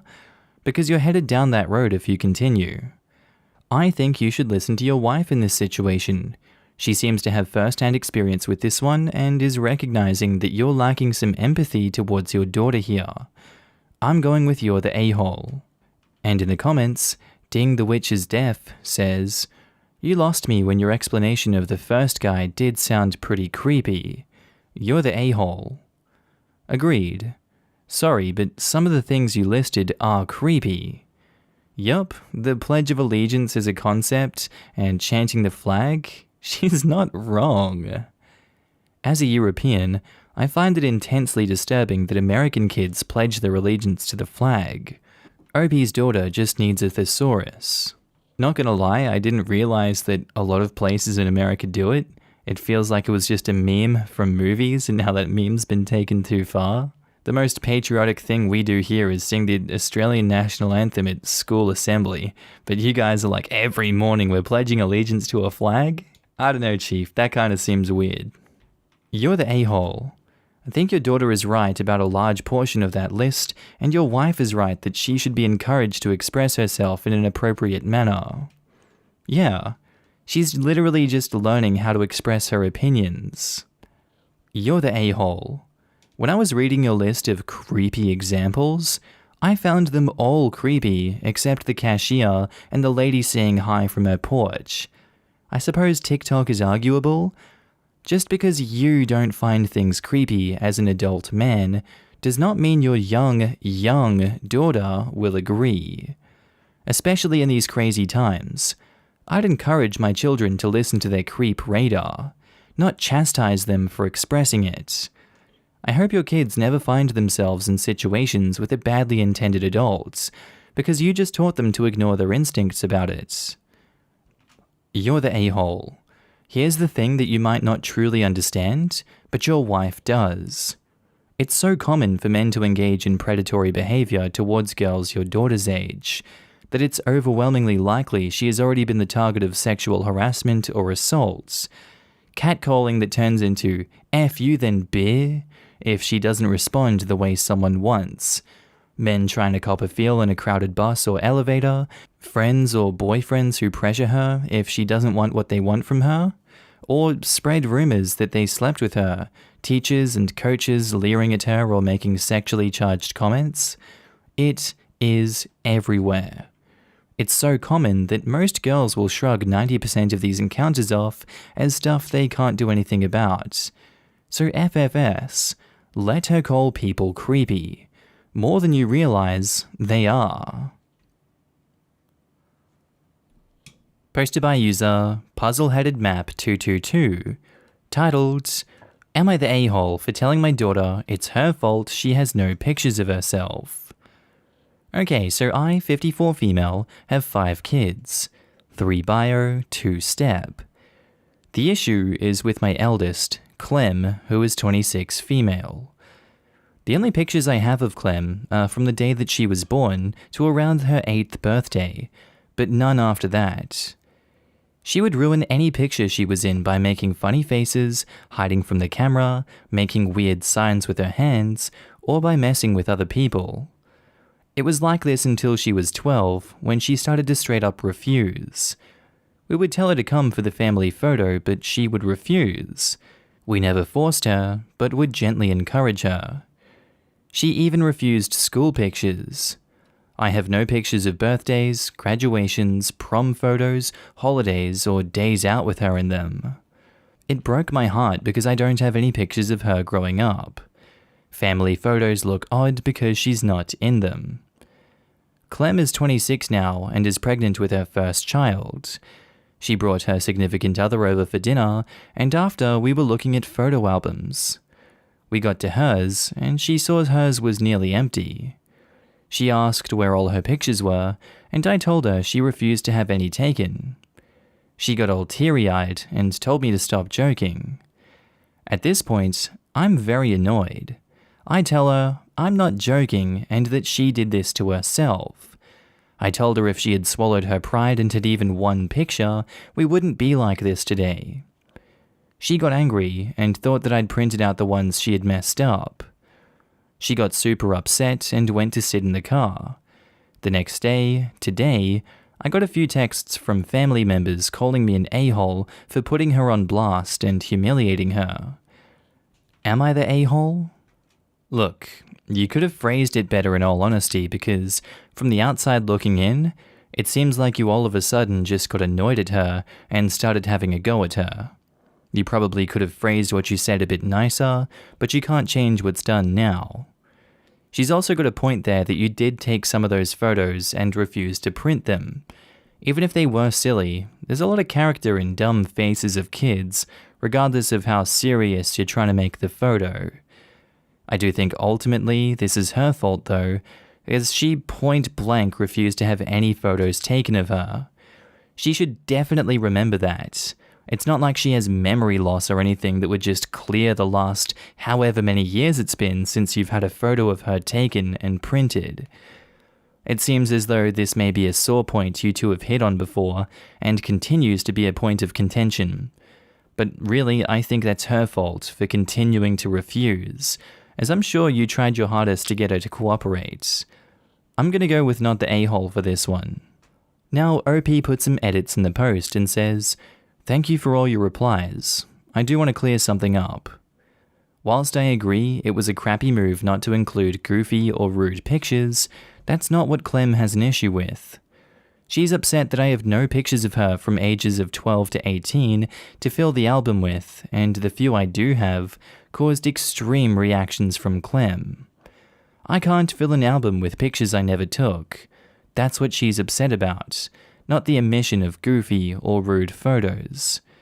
And edit 2, to those of you who are saying, "Who cares about rude gestures or goofy faces?" I didn't realize this needed saying, but the family photos weren't just for me. They were for everyone involved. Aunts, uncles, cousins, grandparents on all sides, etc. I can guarantee that none of them want an 8-year-old making the "eat out" gesture in what is meant to be a nice family photo. And edit 3, it's kinda sad to see so many people assume that because a child has anxiety, that I berate them whenever they mess around when taking a photo. I never yelled at Clem for making silly faces. I would simply encourage her to stop and smile, but her rude gestures and faces would ramp up. But I guess that's what you expect on this sub. Everyone hates their kids. What? Now in the comments, individualad9213 says, "Not the a-hole, but why not just give her the old negatives that you did not print so that she can see for herself?" That's a good idea. They're on my computer, so it's not like I deleted all the photos of her. The issue was that she made some rude gestures or poses in many of them, which I'm obviously not comfortable putting on the wall. She does know that she messed up pictures with her gestures and poses, and obviously can't forget about her aversion to cameras, so I don't know why she was so surprised. I think it would be a nice gesture if you made her a little album of all of them, even if they are ridiculous. It's not that there are no pictures, it's that there are no traditionally nice pictures. They still show her at various ages and show how she was. I was the same way growing up and also have very few. The ones that exist are silly, but I love them. And OP replies, "I agree, I'll do that." Sounds like pregnancy has made her sentimental. I'm guessing the reality that she has nothing to show her child of her life is catching up to her now. If she didn't want to take the picture then, there should be no surprise when there is no picture. I did something similar to OP's daughter when I became a teen, due to feeling awful about myself. The logic was that if I looked ugly in the picture by pulling a face, at least it was due to the face, not just me looking ugly. And my parents simply kept sneaking pictures of me while I wasn't looking, and sternly told me that they wouldn't take the picture again, and I had to not pull a face this time. At the time, I was so annoyed about it, but now as an adult, it's something I really cherish, to be able to share these pictures with my future children. OP's daughter, however, will never get that, and never get a chance to fix it. I can sympathize a lot with how she's likely feeling right now. This is so interesting because as a teenage girl, I went through a similar thing. Really hated pictures of myself, even removed all the mirrors in my house. Being a teenage girl is so difficult. I hate the pictures that my mother took of me during this time. They're so fake and posed. I look so unhappy. I have no interest in them. The ones my friends took of me where I'm laughing or making a face show my personality at that time a lot better, which is the point of photos, I think. I personally think it's a little stupid that OP here took such an issue with a teenager acting like a teenager and essentially deleted her from the family for not performing in this way. OP cared more about her family's perception than her daughter's feelings and memories. Sounds like she's more than willing to rectify it, so that's great at least. And edit, from my reading, this behavior started around 8 to 9 years old, so there were several intervening years between the beginning of making face and hand gestures and the straight-up refusal to be in pictures at all. My guess for that change is that OP's daughter just got sick of being fussed at for 3 to 4 years and changed her strategy to refusing to be in pictures at all. Posted by user Love Preserving. Titled, Am I the a-hole for telling my brother that his crush dislikes him because he's an a-hole, not because he's too smart? So, I have a younger brother, 13, who is a child prodigy. I won't give too many details, but he's well known in the academic circles of our country and attends an institute of higher education. Naturally, people are impressed with his intelligence, and he's quite popular and makes friends easily. Our parents dote on him and have never told him no. As a result, he's become very arrogant, condescending, and disrespectful to people he deems below him. That's just about everyone. Lately, he's been openly talking about a girl he's crushing on, and much to his dismay, she's quite unimpressed with him. He often complains to my parents and I about his failed attempts to befriend her. I understand why she dislikes him. On one occasion, he invited her over for a school project, and I overheard the interaction. He was constantly talking over her, dismissing her ideas, and even calling them stupid. 99% of the time he was talking about himself and his accomplishments, being in news articles, what his future plans are, etc. The poor girl obviously seemed uncomfortable.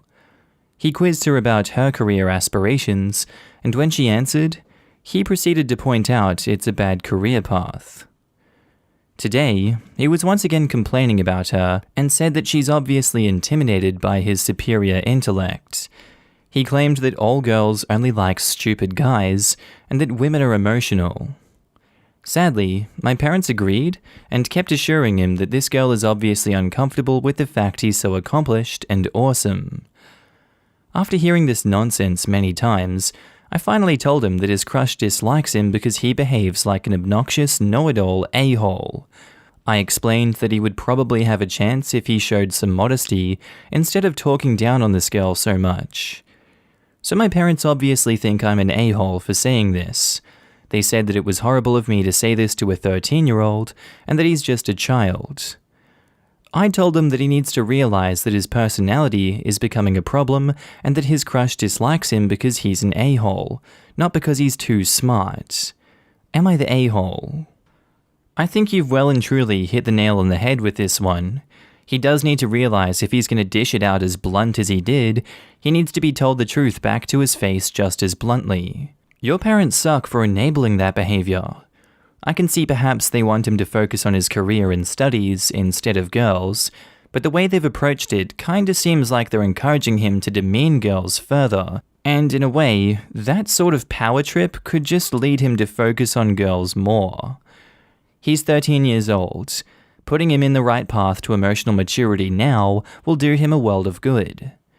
The way he's acting isn't the be-all and end-all of relationships for him, but with his parents continually enabling him, they may just be setting him up for failure. I think you've handled this well, and you telling him the truth will only lead to him approaching these situations in a more positive way in the future if he does indeed listen and take your words to heart. So I'm gonna go with not the a-hole. Now in the comments, generic name 907 says, not the a-hole. You actually are doing him a favor for him to learn this lesson now. Your parents are setting him up for failure. Regardless of intelligence and ability, a huge part of success is also likability and the ability to get along with others. I've seen several brilliant people get nowhere because of their complete lack of emotional intelligence. If your parents could take a break from polishing his gold throne, maybe they'll stop enabling him to be so obnoxious. As he gets older, his arrogance will overshadow his intelligence, not the a-hole. And there's every chance that his age will increase while his intelligence is static or lands in the more normal age range. Child prodigy does not always translate to genius adults. This kid needs something else to fall back on, kindness or a good character, in case things don't turn out as expected. This is an excellent point. There are so many stories of child prodigies that don't really have any advantage over more normal people who by the time they're in their 20s or 30s, but never learned the social skills and work ethic that their less naturally talented peers developed in the intervening years. Good social skills can often get you very, very far in ways that talent and raw ability can't. This reminds me of a scene in The Social Network. You're probably going to be a very successful computer person, but you're going to go through life thinking that girls don't like you because you're a nerd. And I want you to know from the bottom of my heart that that won't be true. It'll be because you're an a-hole. Not the a-hole, and sometimes the truth hurts. I have the exact same quote in my head.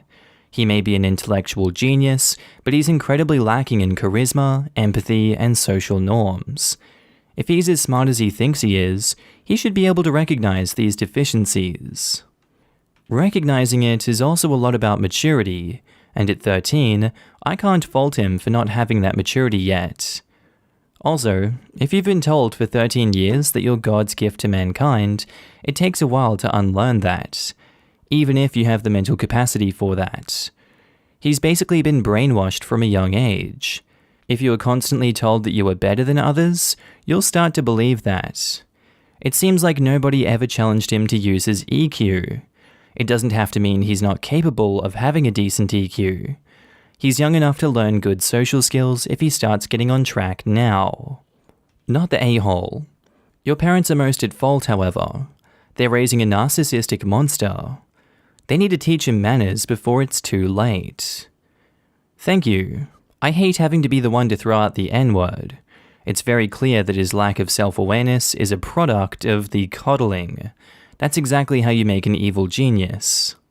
I get you mean narcissist, but the N-word is maybe not the ideal way to refer to it. He knows exactly what he's doing. He just doesn't care. Posted by user Siltaway, titled, "Am I the a-hole for telling my wife I would open a separate account if she didn't get our money back?" So I, 39 male, have been married to my wife, 36 female, for 12 years.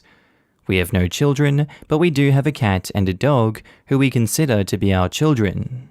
My wife has a sister, M, 37 female, who has made very poor financial choices and is now heavily in debt. She refuses to get a job and instead jumps from one MLM or get-rich-quick scam to the next, sponging off of relatives to make ends meet.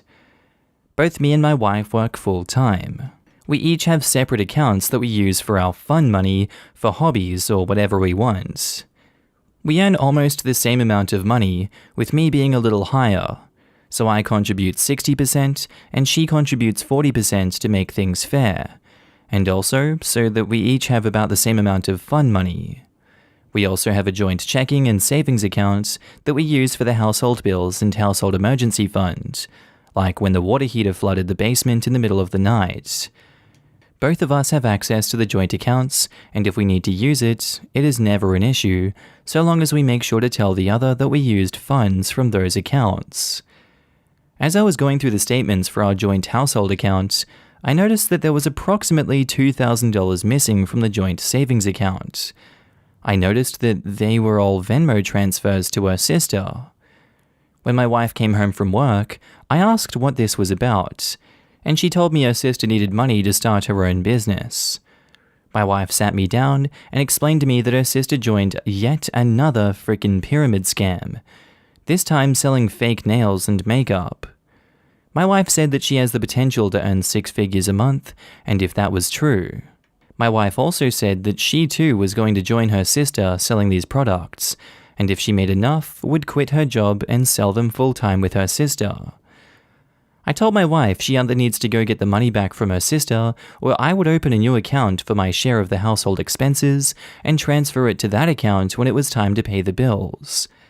My wife is upset with me and does not understand why I'm being so unsupportive. I told my wife that not only did she take money and not tell me about it, she invested it into something without even considering how I would feel about it. My sister-in-law called me last night and said that I was a raging a-hole and a control freak, and that I was stopping my wife from using her full potential. I told my sister-in-law that I would support my wife in anything she chooses to do, as long as it would not cause financial harm to our family. My wife and sister-in-law are both pissed at me, and now I feel like an ass. Am I the a-hole for telling my wife to get the money back? This is just like what you hear time and time again on Illuminati's channel. I don't understand how MLMs continue to thrive in today's economy and seem to be stronger than ever. Like, in my mind, I just can't comprehend it in the slightest. OP seems to be looking out for their partner here, who is very much aware of the sister's long history of scams and falling for MLMs and targeting friends and family. Yet the wife in this situation still got sucked in and is now of the belief that they can make a six-figure income every month if they push the product hard enough. It really just baffles the mind at this point how that worked itself out. If your wife refuses to stop enabling that behavior and see things from your point of view, I would say morally you're in the clear for making another account to protect your fun money. It's all well and good that she wants to support her struggling sister-in-law, but instead of doing it from a distance, she wants to join her. And from where I'm standing, it looks like the sister-in-law will start slowly sinking that ship with the both of them on it. So far, I'm gonna go with not the a-hole for your actions, OP. If that's really what she wants to do, then you've just gotta let her, but definitely separate those fun finances. Now in the comments, firmly that guy says, not the a-hole. You don't secretly take money from a joint account. You ask as it's family money. I would separate accounts. Your wife is intent on joining a pyramid scheme and will end up losing thousands. Statistically, this is the most likely outcome of pyramid schemes and MLMs. Protect your assets before that happens. And edit, I would also make it clear to your wife that any money spent on a harebrained pyramid scheme needs to come out of her fun money, not the household bills money. Exactly this. That money should never have come from the joint account. Her decision and her money? Fine. Taking joint money for it? Not a chance. OP, you are not the a-hole. That's the part that baffled me the most and is why OP should definitely open a new account. They have their own fun money, but yet she decides to not use that money and instead transfers a large sum of money from the shared account without any communication? That screams financially irresponsible to me. I would be scared sharing an account with her. I'm suspicious she's already used the fun money for the same scheme and is now tapping the family money. My first thought too. I bet she's already been investing her fun money into the schemes and OP just doesn't know. As someone who has family members who repeatedly fall into MLM, fun money is likely still there, and using the joint account instead is probably being openly defended as for our future, when really it actually was, so not all of the risk was on me alone. Not the a-hole, protect your assets, otherwise your wife will be scrounging off others to cover her debts, just like your sister-in-law, and dragging you down with them both. Not the a-hole. Had she spent her own fun money, that would be one thing. She can do whatever she wants with that. She can either get that money back from her sister, or use her discretionary income to top up the account. But she cannot make unilateral decisions about family funds without your approval. Unless she's cool with you literally setting $2,000 on fire in front of her because you felt like it. But why spend her own money when she can just use the shared money? Don't you know it's an emergency? Don't you know that she just can't lose her own money? What are you thinking? Sarcasm, by the way. Not the a-hole, your wife is ridiculously gullible. Yes, she is. But I also want to add the caveat that these MLM companies train people to manipulate and pressure the people in their lives using their existing interpersonal relationships. It's definitely gullible for OP's wife to fall for this scam and believe she'll be making 6 figures a month doing it. But her sister, presumably someone she loves and trusts, is actively weaponizing their close relationship to manipulate her into joining, and is doing it with scripts and psychological tricks the company is directly providing her with. The wife doesn't want to join because she heard a business proposition she thought was convincing and compelling. She wants to join for the emotional reasons tied into guilt, obligation, and love that the sister is actively milking. MLMs are really very, very cult-like, and their reliance on the exploitation of existing social bonds is one reason they persist, despite 5 minutes of Google research making it abundantly clear to any thinking person that they're a horrible idea. You're absolutely right. I also come from a family that is pretty blue-collar, with some members who are very envious of celebrity and mega-rich lifestyles, and want that for themselves. They believe the MLM lies and buy into the idea because they want the super-rich lifestyle, but don't have the education, means, or ability to possibly ever reach it on their own. When they hear tales of making tons of money and going to conferences in tropical places, being your own boss and making your own hours, they become enamored with the possibilities and see it as their opportunity to finally get a career that is like the one that would have maybe been available to them if they went to college and did the work. Essentially, they're hoping to use the MLM to skip a lot of the steps people take on their way to becoming successful. They take advantage of people who can't seem to be content with their current life and have always believed that they were meant for something more. The MLM is that chance. They're sick, parasitic organizations, and I would really like the FCC or other regulatory agencies to come down on them much harder. Posted by user Gayla Kitty. Titled, Am I the a-hole for not letting my friend wear my engagement ring? Okay, a little bit of backstory here. My fiancé and I have been engaged for about 3 weeks. He got me the most beautiful ring that is exactly what I've always wanted, and it fits me perfectly. The only time I take my ring off is to apply lotion to my hands. I work in the medical field, which means lots of hand washing, sanitizing, and cleaning, so my hands get super dry. And when I do that, I keep it directly in front of me on my desk and within sight at all times. I've never had any sort of issues until a couple days ago. I have a co-worker with whom I am friendly. Let's call her T. We used to be very close until I figured out that she and I led very different lives, and I don't necessarily jive with her morals. Whatever, live and let live. I let a little bit of distance form between us, but we're still friendly and still talk at the office. So naturally, I told her that I was engaged, and she asked to see my ring. She oohed and ahed at it, like most other people in the office, and I didn't think much about it. But a couple of days ago, she approached my desk while I was putting lotion on my hands, with my ring laying directly in front of me as usual. Without asking, she reached down and picked up my ring and slipped it onto her own finger instead, holding it up and admiring it, etc. I was flabbergasted. I didn't even know what to say, and I was so shocked that I just sat there in uncomfortable silence until she made a comment about how it looked so good on her. And I commented, don't go getting any ideas. Trying to be light-hearted, but also wanting my ring back. She eventually took it off and handed it back to me and left. I was super uncomfortable with the whole thing, but I put it off, thinking I was being too sensitive. Today, I was walking past her desk and she asked to see my ring. I held out my hand for her to look at it, and she began to remove the ring from my finger, so I pulled my hand back. She got pouty and asked why she couldn't take it off and see it since I had let her before. I told her I had not let her do that before. She had grabbed it without permission and put it on without even asking if I minded. She rolled her eyes at me and said I was being ridiculous. I feel like I'm justified to be protective of a ring that represents my fiancé's love for me. Am I the a-hole? Edit, just to be clear, T is not gay, although it would in no way bother me if she was.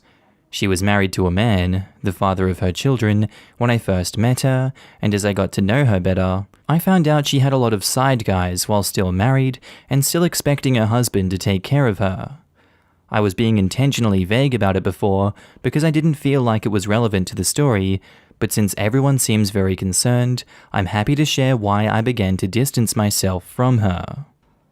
I don't think that detail is honestly too relevant to the story outside of the fact that if she's careless and deceptive in her personal relationship, that may also translate to her handling of your ring, which could end up in her stealing it from you if she finds a way to get it without you being present. You're well within your rights to have the emotional reaction to her as you did, as it's a sentimental item, and you're making extra sure not to damage it or lose it. She refused to respect your boundaries when she picked it up, and then used that as precedent to see it again. That's kind of a dick move by her to guilt trip you like that, when you already said you don't want her wearing it. I think you handled this well, and should continue denying her and being tough in the face of her attitude. Not the a-hole. Now in the comments, Dragonfly825 says, "Not the a-hole. I also realize you have to still work with this rude, entitled lady, so tell her it's bad luck to try on someone else's engagement or wedding ring. Someone tried to do this to me, and I told her the same. We really do believe this. You still need to work with this woman. This gives you a reason to say no without simply saying you don't want to.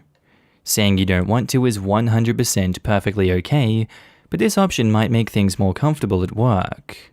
Maybe she should let HR know what happened, in the event her ring goes missing. This seems pretty excessive and a good way to cause an issue. It shouldn't, as long as it's a matter of, hey, I'm not requesting any action, but I'm a little nervous things might escalate, and I just want to get some advice and maybe establish a timeline. These were the events that took place on XY 2021. This was the following interaction, and this is how I feel about the whole thing. Do you have a suggestion on best handling this situation? If things continue, I'll provide an update. Thank you." It's not crying wolf or getting someone in trouble to mention that an issue may be developing. If the woman did get in trouble as a result of the heads up or soft report, then it's likely not the first time people have brought her to HR's attention. The OP said they used to be close. If the OP goes to HR to establish a timeline, that is requesting an action. She's not being harassed. The co-worker/friend is overstepping and OP knows it. Going to HR over a personal issue is extreme. I say personal issue because, as others pointed out, it's perfectly acceptable to try on someone else's ring in some cultures. OP also states she pulled back from the friendship because their morals didn't align. Maybe if the co-worker is that forward, she's not picking up on the OP's subtleties. Not the a-hole. It feels like she's going to take it. Would you be up for wearing it on a necklace at work?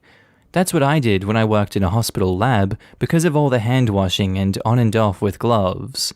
My ring would sometimes snag gloves and rip them. I was hoping someone would suggest this.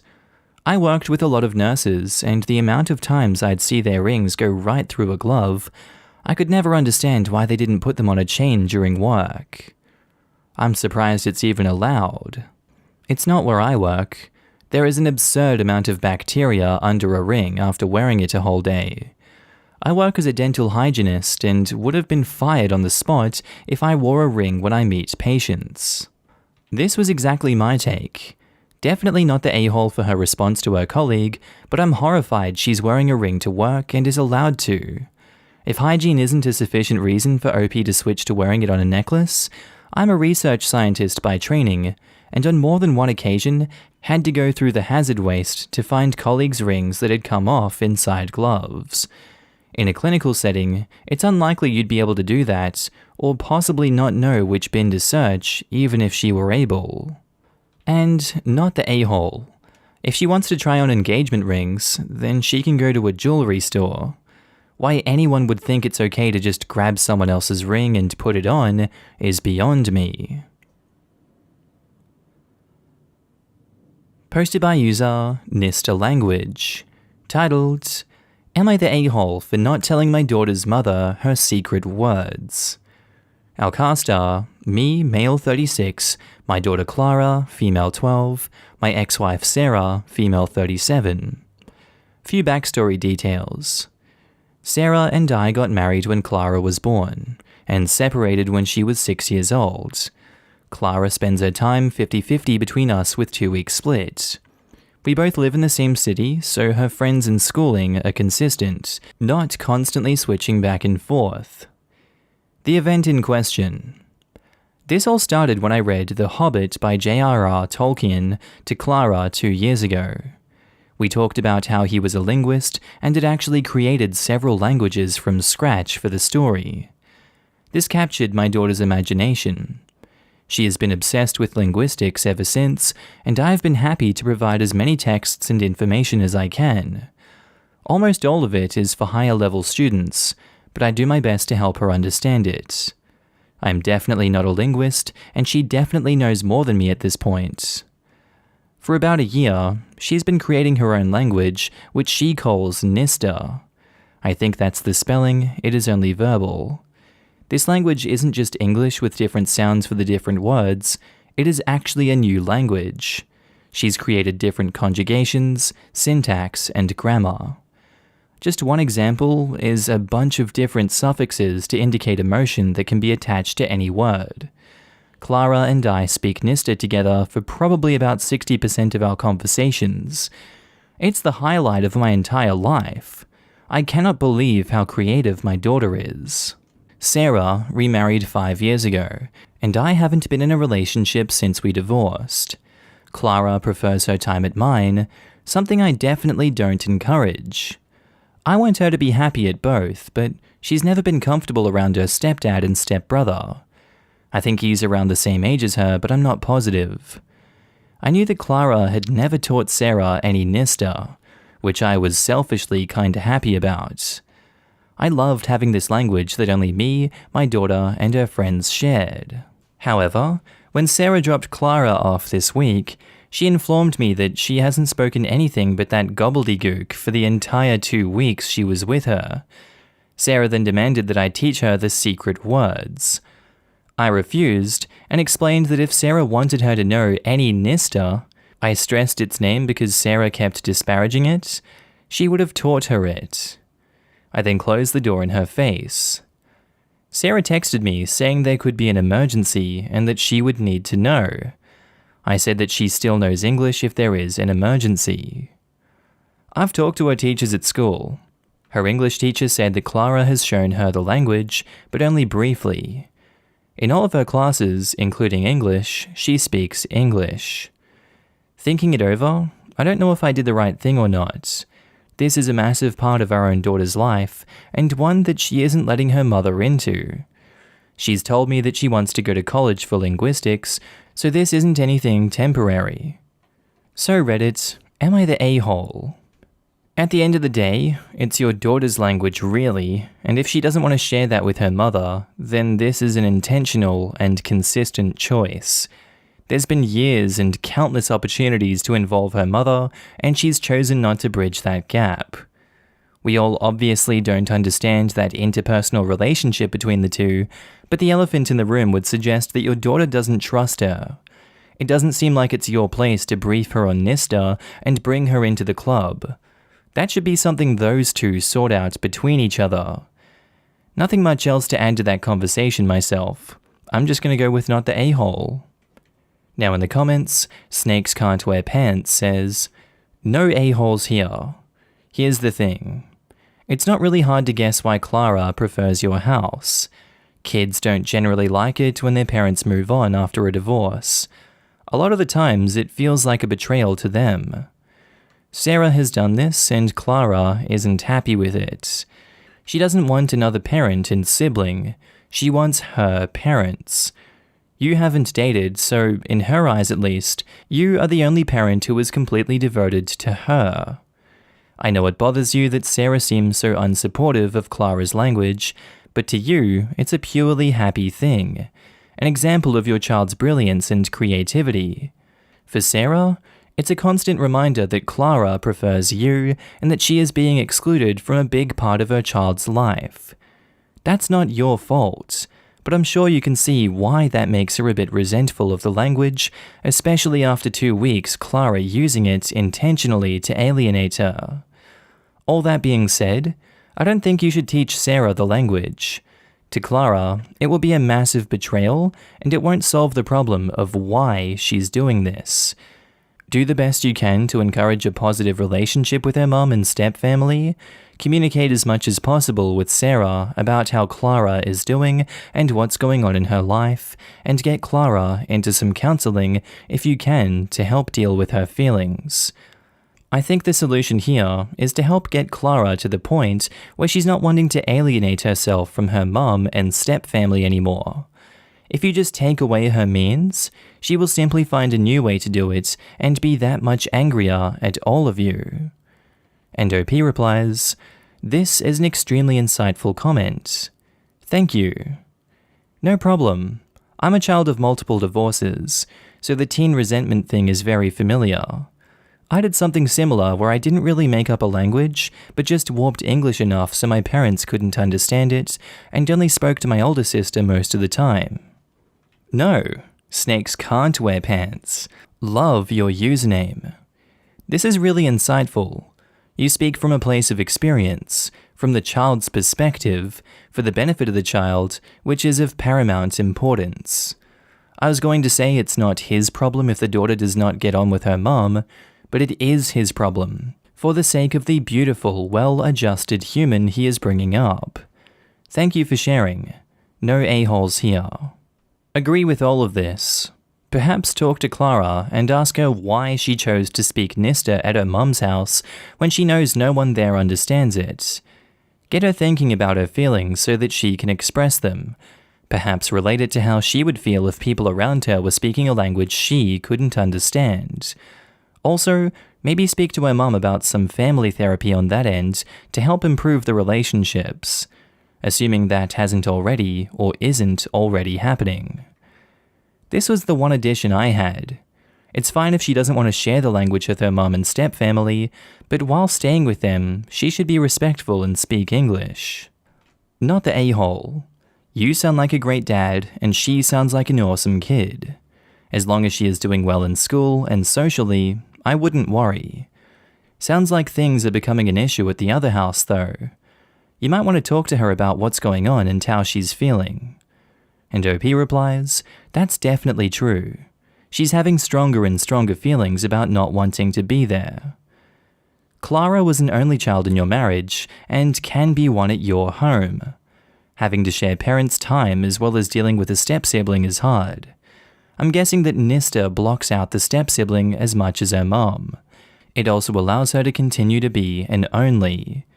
When your ex-wife then became a stepmom, that creates its own dynamic and can make it feel unequal for your daughter. Stepkids are either doted on or forgotten, it feels like. Your home doesn't have that. Not only is she not an only at mum's house, but she's a part-time kid. She probably feels left out of the family dynamic after being away for 2 weeks, and this gives her a way to control that, in a way. Not the a-hole, as it's your child's creation, and she's free to share it with whoever she wants. It's not your obligation to teach your ex. That being said, a conversation with your daughter about when it's appropriate to use the language may be in order. Refusing to talk to her mother in English is not a good thing, and at 12, she's old enough to realize what she's doing. And OP replies, "Yeah, she definitely knew what she was doing. She told me that she wanted to make them feel how she feels around them." Sounds like a bigger custody conversation is due if that's the case. If she's not happy there, then it may be in her best interest to change to a different schedule. And OP replies, "That could certainly be the case, but I'm terrified of it backfiring and getting less time. It was incredibly difficult for me to get 50%. Well, she's in an age now where the courts should take her opinion into consideration, but understanding the root of her unhappiness might help. Is her nose out of joint because she's no longer the sole child in the house? Some one-on-one time with her mother might go some way to rectifying that situation. Counseling may also help. Blending two families takes a lot of time and work. If her mother just thinks that it'll sort itself out, then this is likely to get worse." And OP replies, "My ex's new father-in-law is a judge on the family court.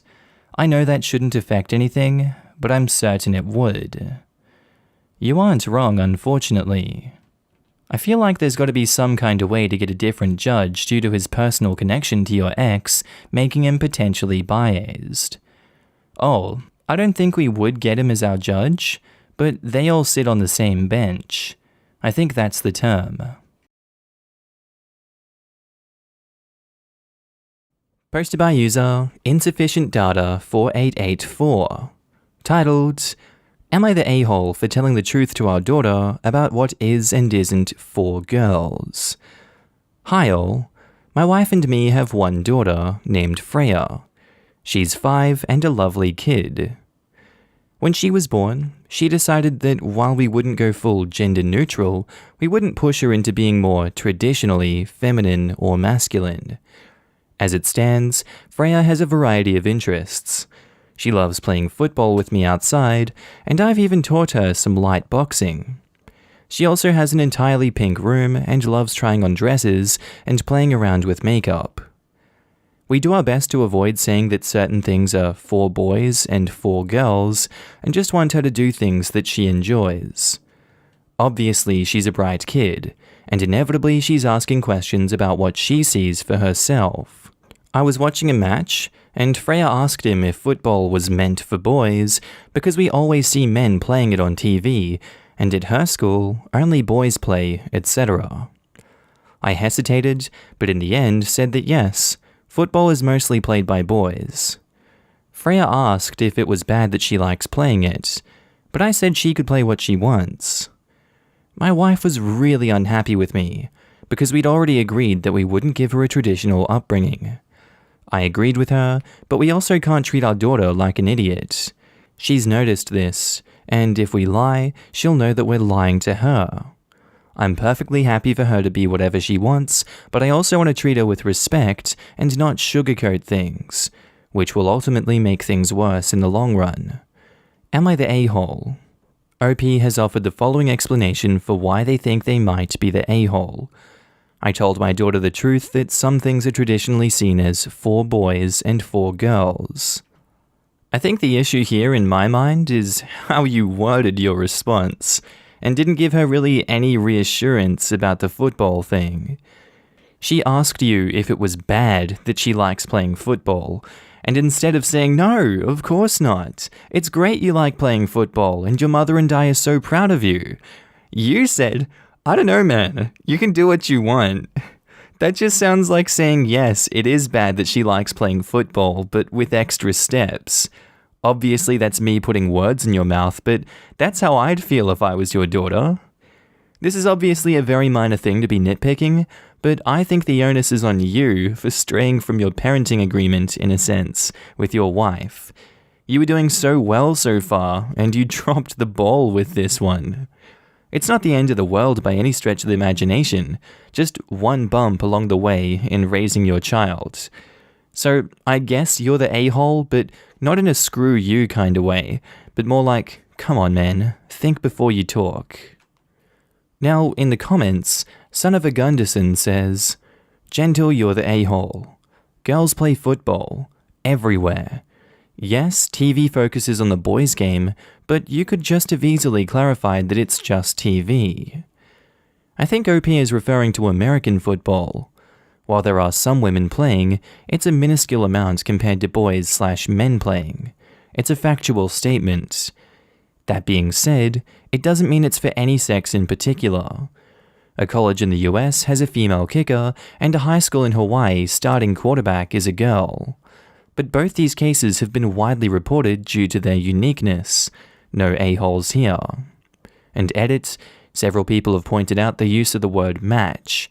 I missed that reading this yesterday. I agree that term isn't a common term in the US. Game is used instead.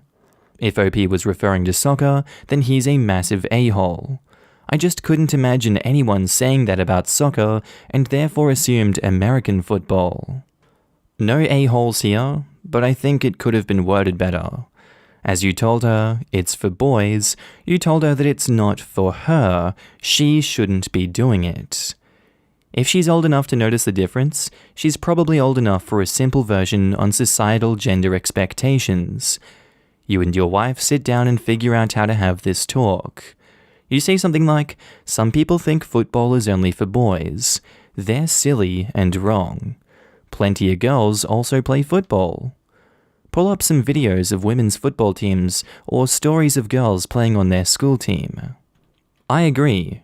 Is football meant for boys can easily be answered no. Saying yes because men's football is more popular than women's is not in line with the way OP claims they're raising their kid. Yup, it's kind of a weird approach that OP took.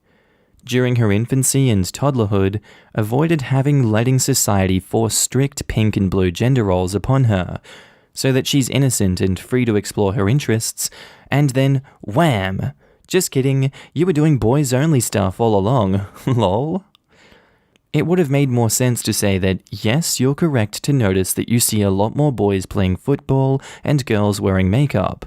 That's because we live in a society, etc., etc. And Jennifer says, lightly you're the a-hole. I have the same approach to parenting my son, but I think when it comes to times like this, that it's important to point out how football is mostly seen as a men's sport by society, but that it shouldn't be like that. Use these moments to explain how differently society treats male and female athletes. She may be young, but I promise it helps kids learn. My son is 7, and just in the past couple weeks, I've heard him complain about certain things being gendered and how much it bothers him. Posted by user Vicky0034. Titled, Am I the a-hole for leaving in an Uber after what my husband did at the restaurant? So me, 31 female, and my husband, 35 male, have been married for 14 months. He's a middle school teacher, very close to his family, and loves to help out, but can be firm at times. He adores his 1.2-year-old niece, his sister's baby. He always babysits whenever he's got nothing to do. I help with whatever I can. We haven't gotten out for a nice dinner in a while. I asked if we could go out to a new restaurant and try their food, and have a good time together. He agreed, and I immediately made reservations and took care of everything. Since I couldn't take the day off, I left work early and went to meet him there at the restaurant. I walked in and saw my husband sitting and his niece in a car seat by the table. I asked, and he said his sister had work and wanted him to watch his niece. His family were out of town, so there was no one else besides him. I noticed the restaurant staff were giving us looks since it was not a child-friendly restaurant, and I was worried the baby would cry or something. She was asleep then. We ordered our meals. While he was calming his niece down because she was crying out loud, he kept asking the waitress about stuff they don't have for his niece. I couldn't take the looks from people unable to enjoy their meals because of the noise my husband's niece was making, especially when he started singing "You're Welcome" from the Moana movie while swinging her. I got up to the restroom, and a few minutes later, I heard him arguing loudly. I went out there and saw that he was actually trying to change his niece's diaper on the table. The waitress was arguing with him. I was in shock. The manager came after my husband said he'd take a minute to get it done. The manager spoke to me and asked me to leave eventually. I was livid. We left and I blew up outside. I asked my husband, why the table while people were eating? I told him that he could have told me about the niece, otherwise I wouldn't have picked a restaurant that doesn't allow infants. That he embarrassed me, he ruined dinner, and he got us kicked out. He started arguing with me like I was one of his students after I refused to get in the car, giving me a 0 out of 10 for my reaction and claiming I picked a bad restaurant. He said that he was helping his sister and I needed to understand that. After the argument, I took an Uber and went home. He went to his sister's house and called, saying I shouldn't have left like that, and I made him guilty for wanting to help, but I didn't respond. Edit, I just want to say that my husband is the one who insists on taking his niece. He doesn't consider this babysitting, he just loves to be with her and take care of her. He said he wants us to adopt since it's our only way of having children, medical reasons. He absolutely adores kids, so I understand his bond with his niece.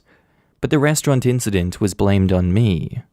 He thinks my reaction was over the top, and honestly, I have no idea why he thinks people should mind their own business when he's behaving like that in a public place.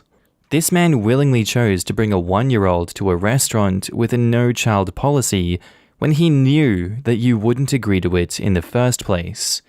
And instead of having the decency to go to the other toilets and change the diaper of the child, he decides to do it on the table and argue with the restaurant staff about it only taking a minute, and that they're all acting crazy.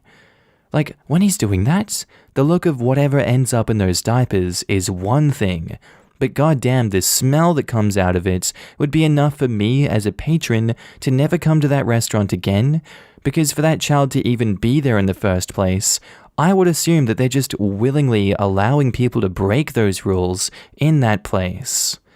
This incident is entirely on your husband, and this is honestly something that I can imagine can break an entire marriage.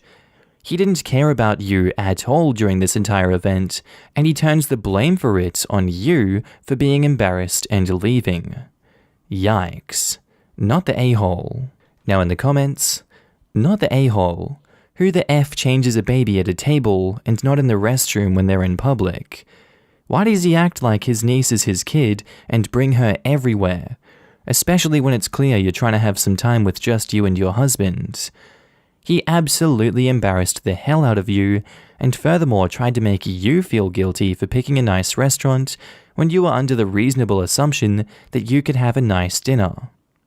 You need to have some serious talks with your husband and your sister-in-law regarding boundaries and childcare, because this is 100% not okay. Edit. I am aware that many men's restrooms still don't possess changing tables. However, you can either take the baby to the car or change them on the floor of the restroom as other users have suggested, or use the family restroom if one is available. There is zero excuse for changing the baby on the table of a restaurant and introducing a biohazard where everyone else is eating. You'd be surprised. I saw somebody actually do it at a dining table at a county fair. The owner of the place saw them through the mirrors he had wisely set up and came out screaming, justifiably, and they actually argued with him. And the restrooms of both genders had the changing tables. Holy crap, that's disgusting. And they argued with the owner? That's even worse. Like, go to the bathroom with the kid. Nobody wants to deal with the crap stank while they're eating. I had a friend tell me about a parent changing their baby's diaper at the table while he and his fiancée were eating dinner. I can't even understand how people lack the respect and common decency to do that. I saw someone do that at a restaurant once, and they left the dirty diaper and the empty bread basket on the table for the server to find. If it makes you feel any better, I'm a waitress, and they would definitely not be allowed to return if I had to deal with this. My policy for anything crap-related. Not the a-hole. He should have told you, so you could have gone somewhere else to eat. Also, changing diapers in the middle of a restaurant is absolutely not acceptable. And OP replies, first of all, I'm sorry for the late response. And yes, exactly. That's what bothered me. He could have simply let me know. I did not expect this from him. It's the first time I've seen him do it. I told him about how others felt while they were eating, and the issue is he says he doesn't care and that they should just mind their own business. But this is a public place. He claims that I'm against the idea of him spending time with his niece, but that's not true. You know, the world does not revolve around him. And he sounds defensive. Do you want to spend the rest of your life being kicked out of restaurants if you adopt? Think hard about it. This is absolutely unacceptable behavior. Hello, nuclear option. I agree that splitting would be nuclear 100%, but I do think OP should consider how he acts with the child he cares for in different environments when they have kids.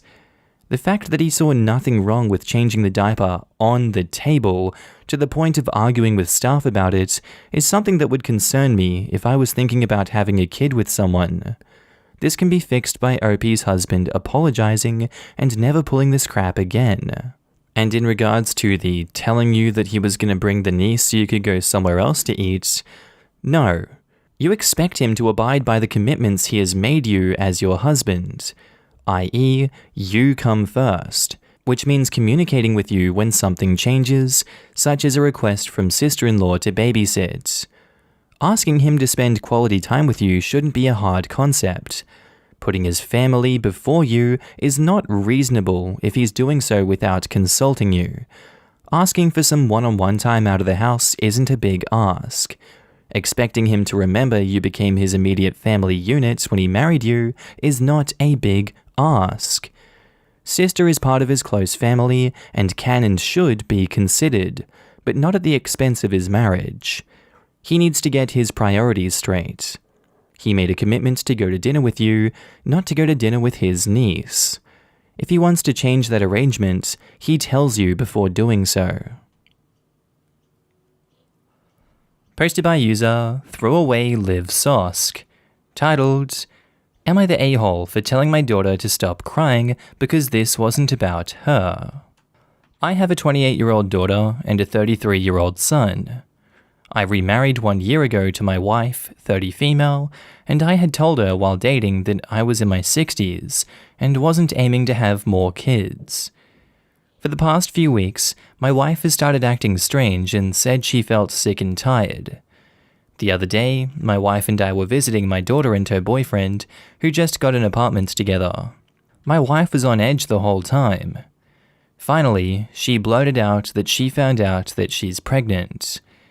She looked apprehensive, so I asked why she was treating this like bad news. She said she wasn't sure how I'd feel about the news. So I told her that it was unexpected, but that especially recently, I've come to really value children in a way that I couldn't when I was younger, and was either away from home altogether or working 13-hour days, 6 days a week. I told her that my business is very much hands-off now, and this time around I have time and resources, and am so excited to devote that to our child. And that I would do everything to make our child the happiest child with the happiest family. My daughter was in the adjacent room, but I didn't notice that she had walked in. She started sniffling, and when I asked what was wrong, she started full-on crying. She curtly said, "Congratulations," and started walking out. I caught up with her in the hallway, and she spun around and said, "Great to see that you've finally calmed down, Dad. If only it happened 25 years ago, and not just because of age." I told her that I was only trying to make my wife feel better, and that she didn't have to cry and yell because this wasn't about her. This was about letting an anxious woman I loved know that she and her child would want for nothing and worry about nothing.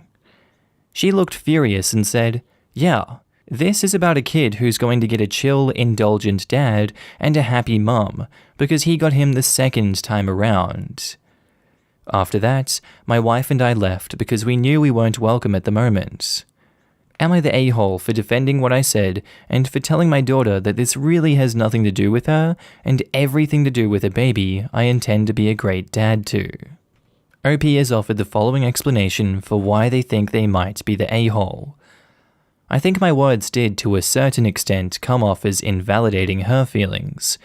I think if I did it over, I wouldn't demand she stop crying because I know she's had a lot of unhappy thoughts over the years. So, you know that you're invalidating her feelings, and instead of addressing it now and realizing it was really messed up for you to say that, you would only tell her not to cry because she's had unhappy thoughts over the years?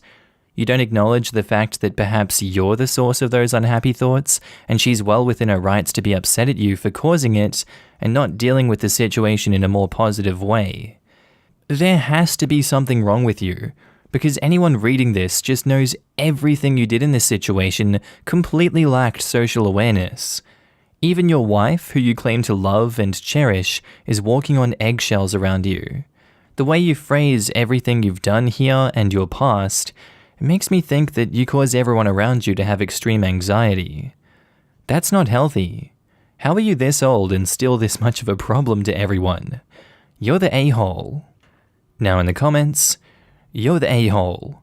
Yes, you were just trying to make your wife feel better, but in the process, you insinuated that this child would be more loved and wanted than your daughter was, within earshot of her. I bet that stung. She wanted to talk to you about how her feelings were hurt. You should have said you were sorry. Her feelings are valid, that you didn't mean to hurt her feelings, and that you were just trying to make your wife feel better. Instead, you immediately dismissed her very rational feelings when you're the one who said the very tasteless thing in your daughter's home. When someone is telling you their feelings are hurt, it's crazy mean and insensitive to tell them why they shouldn't be. And the old, your wife is the same as your children. It's even worse. One of his children is actually older than his wife. Like, what the actual F? His oldest son was just turning 3 when his now wife was born. Insane. Edit. Didn't expect to get this many replies and upvotes in the first place, but thanks to this thread, I was reminded of the hilarious Meet Your Second Wife SNL sketch. Imagine taking your infant to daycare, looking around and being like, I will marry that one in 30 years. Oh. The old President Grover Cleveland. You're the a-hole. The way you made your wife feel better hurt your daughter's feelings, as it made her feel that you cared more about your new wife than you ever have about her.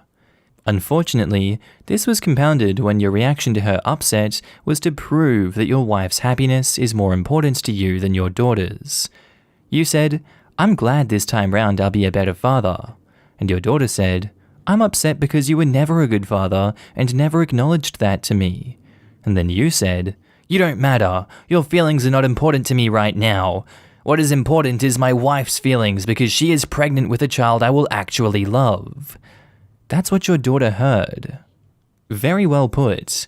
Refusing to acknowledge how you treated someone is death for a relationship.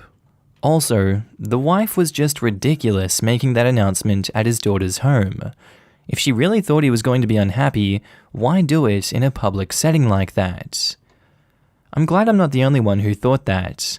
I guess it was stressing her out, but I can think of tons of more private places to tell my partner I'm pregnant. Probably to prevent him from reacting poorly, to ensure everybody knows she's pregnant so she can't be pressured to discreetly do something about it. Posted by user Baksu Squad. Titled, Am I the a-hole for telling my grandma that I didn't like the dress that she got me? So I, female 15, just got a dress from my grandma. She said she felt that I'd want another dress since I don't own any. It's one of those dresses that have a lot of fluff, puffy shoulders, a bow in the back, and it was a beautiful red-white combination. You know, a church dress. I told her that I really appreciated the dress, but that it really wasn't my style. She understood and she said she should have asked me before she got me something, because she wasn't sure. I told her it was okay, and that I'd wear the dress at my Christmas chorus performance because of the color scheme. She said she appreciated the fact that I'd even wear it. Apparently, one of my cousins, female 16, threw a fit over the dress that she got, so that made my grandma cautious of giving me my dress. My mom said I should have said that I loved it anyways. I told her that I didn't want to lie to my grandmother and that it was disrespectful. She yelled at me and said that I was disrespecting her by not doing what she said. Now I feel bad for telling my grandma how I feel about the dress. Am I the a-hole for telling my grandma the truth, or should I have lied? I don't think lying would have been the way to go in this situation. Sure, you can please her for a short amount of time and also make your mum happy by doing this, but it won't reflect in your actions. You wouldn't be seen wearing that dress all too often, and that would then upset your grandmother. Just because your mother wants you to do something, that doesn't make it the right thing to do in this situation. I would love to know why she was so adamant in pushing that decision on you, honestly. All in all, I'm gonna go with not the a-hole on this one. Now in the comments, Viola Vetch 75 says, not the a-hole. Telling her was the respectful thing to do, and she'll be pleased that you're wearing it for your performance. Perhaps you can suggest that next year you can go shopping together so she can get a sense for what your style is and have a nice outing together. As teenagers grow up and figure out their own style, it can be distancing for older relatives. If you love her and want to build a relationship that lasts as you become an adult, then it's good to have these conversations and give her the opportunity to know who you are as a person. It sounds like your grandmother respected your honesty and that you didn't yell at her. Not the a-hole. Your mum is the a-hole here. You handled the situation with grace, tact, and maturity. Your mother should be proud that you didn't have a tantrum like your cousin, not scolding you for telling the truth. Not the a-hole, and it sounds like your grandma appreciated your honesty and willingness to wear the dress for your performance. In no way were you disrespectful. Your mother, on the other hand, is stuck in the mentality of a dictator, i.e., do it because I said so. That's no way to maintain a good relationship with your teenager. And now on to the update. So I've taken all of your advice and have sent my grandmother pictures of me in the dress after my performance, which went well. She said she was happy to see me in it and she enjoyed the video of my performance. I also ended up liking the dress once I actually put it on. It has a nice vintage vibe to it that I love. As for my mum, she's still upset that I didn't lie, but that's on her. Christmas is in 2 days, and I'm planning on sending my grandma some copies of my baby pictures as a thank you for the dress. I really appreciate all of your supportive comments and advice for this problem. I wish you all a very Merry Christmas, a Happy Holidays, and a Happy New Year's. Good riddance to 2020. Now in the comments, Beautiful Mistake says, as a grandparent, I would much rather have my grandchildren tell me the truth than lie. That way, I'm not spending money on things that they hate. I think you sending pictures is a really sweet idea. Happy holidays. I feel like that about any gifts I give. Like, if you don't like it, just tell me. Just give the person receiving the gift an option to exchange it for something else. That's why big store-bought is better. Glad it worked out well. Didn't you say she actually fixed an old dress for you? I'm so happy you had an occasion to use it and appreciated the vintage touches. She did. It was her dress from when she was around my age. That's very cool. She's going to cherish this memory. Take good care of it. A dress like that will last and last if you care for it correctly, and you may love it madly when you're an adult. Find a good tailor, and you can size it and update it as needed. You're a good kid. I love my grandma a little too much to hurt her, so I'm biased. I'd wear the ugliest thing she bought me just to make her happy, because at the end of the day, it was her choice to get it while hoping I'd like it. It's a way we can create another happy memory to laugh at when we get reminded of it. Of course, not everyone's relationship with their grandparents are the same. I'd say most people would do what you've said. I think it's a special kind of bond when a teen can be politely and respectfully honest with their grandparents and actually allow them to get to know and understand them and their likes a little better. So in future, there will be gifts that are truly appreciated. Posted by user, Don't Publish, Throw Away. Titled, Would I be the a-hole if I told my mum I didn't want her to publish my group's research paper? So my mum's passion is education and going to school. She is what I recently learned is called a professional student. All throughout my life, my mum was always going to school while working odd jobs, even through my dad's cancer diagnosis and eventual death. In 2013, my mum got so sick we had to move so I could live with family while my mum went to get medical help. This meant she never finished getting her PhD. A fact that makes her still a little sad to this day. Eventually, my mum was able to get well enough that after my first year of community college, I was able to move back in with her so the family I was living with could move in with their daughter. Fast forward to now, I'm going for my bachelor's, am taking media research class and still living at home. My mum got excited to hear I was taking this class because research methods was my mum's minor in grad school. Things started off fairly normal. I would ask for help understanding the lecture material from my mum. Then I would consult with her on the group research project. Suddenly, she was taking over and doing everything for this project for me, something she likes to do often with my schoolwork, despite me telling her no. But with this came her saying, maybe I could contact my old university and see if they would let me finish my PhD. Or, I wish I could have finished it. Last night, the final research paper was due. When it was all said and done, she told me my group had a publishable paper on our hands if we edit it some more. I went, "Oh really?" and just brushed it off. That is until today, when I come home from work to my mum having her weekly telehealth therapy appointment.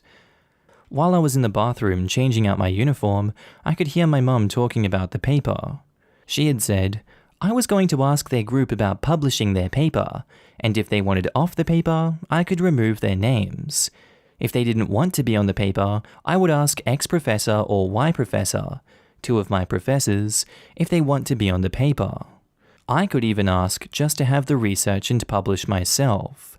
She also went on to say that she really wanted to be a part of this independent researchers group, but needed to have published something in the last 5 years to join. It's one of her goals. Hearing this last part didn't sit well with me. I don't see this paper as publishable, even with changes, and just want this hellish project behind me. Long story short, group dynamics made the group awful to work with. Reddit, would I be the a-hole if I told my mum I didn't want this research paper to be published? And edit, forgot to mention why I think I would be the a-hole. I think I might be because what skin off my back would it be to see if it could be, and then it turns out to get rejected? There are plenty of places for undergrads to submit to, and some of them include places that are open source, so for the betterment of research in understudied areas like our research is in. That was a lot of words, but I get the general gist of what you're going with here. If you look at it to the betterment of understudied areas, then maybe, yeah, not having this published could potentially be a detriment, because I'm sure having something out there is better than nothing. Realistically though, it's not her place to be publishing this one. This sounds like it's being spurred on by her inability to finish her PhD, and her regrets are driving her to fixate on being able to publish this one if she bends some rules. This isn't her decision to make, and that discussion should stay between her and her telehealth advisor. It's unfortunate that she deems it able to be published and she believes in it, but you and your group obviously don't. It's the right call to shut her down, and I don't think that makes you an a-hole. So I'm saying, not the a-hole. Now in the comments, Deleted says, "Not the a-hole. Don't let her publish it. Your mum is waiting to take you and your group's paper and pass it off as her own and take the credit. This is plagiarism." If I'm reading this right, it seems like your mum wants to live through you, taking credit for you and your group's work for her benefit. That's plagiarism and could hurt not just her, but your education if it came out that you were even involved in something like that. They call that academic fraud. If that is right, then I would absolutely put my foot down and flat out tell her no. End of story. Not the a-hole. And now on to the update. Here's a quick update on what has happened. I talked to my mum about overhearing her talk about wanting to publish my group's research paper. She at first didn't get why I didn't want her to. She even dismissed me and said she didn't want to talk about it. Though later, my mum did come to me and say not to worry about her publishing my group's research paper. She said she saw some design flaws and would replicate the study if she was seriously going to attempt to publish a paper. I'm satisfied with this answer. I don't have to worry about her publishing my work, and I can finally put this project behind me. And in the comments, Vegetable Southern 100 says, "Just read your previous post? Yeah, she's lying. Keep your research paper as far away from her as you can." Also, I don't know what OP means exactly by an independent research group, but her not having a PhD will be a much bigger barrier than not having published in the last 5 years. Your publication list is the question that comes after, do you have a PhD? She sounds really deluded, and if she publishes this paper, replicated or otherwise, without fully and properly acknowledging the contribution of her son et al., she'll be committing plagiarism. There are some that do allow people with just a BS to join. I looked into a few because it's a really good thing in my company to be able to publish some papers. Long story, but I'm one of like 2 people in my market that don't have a degree at all. Not exactly impossible for me to publish a paper, but certainly doesn't make it easy. I would kindly but firmly let her know that if for some reason the paper in any form got published, you and your teammates would report the academic dishonesty and plagiarism. Also, does she think your professor and group mates are all going to have amnesia and not recognize the research? I know, right? She basically admitted that she was going to plagiarize OP's study. Replicating a study is not the same as plagiarizing work. You can replicate a published study by acknowledging the original work and highlighting what elements of the research design are your own and which are not. Since the original study isn't published, I think it would be possible for OP's mother to clarify that she had been involved in a project that did not result in a paper and how much of the work comes from that project. I'm not saying that OP's mum is definitely going to do any of this. For all I know, she really does want to plagiarize, but I'm just clarifying that replication isn't plagiarism. If anything, we should be encouraging more replication in most scientific fields, as there isn't nearly enough of it. Posted by user Shopaholic A-hole, titled, "Am I the a-hole for spending way more money on one niece's gift than the other, and then refusing to spend equal amounts on them after one of their mothers asked me to?" So I, 42 female, have two nieces, Jessica and Jane, both of which are 18 female. I've always been a lot closer to Jessica than to Jane, so this issue between me and Jane, and her mother Mary, has been brewing for quite a while. I don't think this is my fault. Part of it is just natural because Jessica and I enjoy similar things, but also, Jane often makes the conscious decision to exclude herself. As in, I will invite her and she says no. But she still gets upset that the end result is that I am closer to Jessica, as does Mary. Now that the girls are older, I find it a lot easier to just ask them up front what they want for Christmas. Usually they both give me a short list of things they like, and they pick something. Both of them listed gift cards for shops this year, so I thought great, I'll buy them each a gift card and a box of chocolates or something. I bought Jane's and then went to buy Jessica's, and here's where I may have screwed up. The shop she sent me to was amazing, but very expensive. Like I said, we both enjoy the same things, and one of those things is clothes.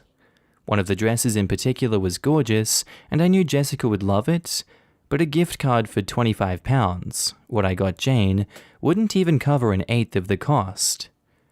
I adored the dress, and my first thought was how excited she'd be to unwrap it.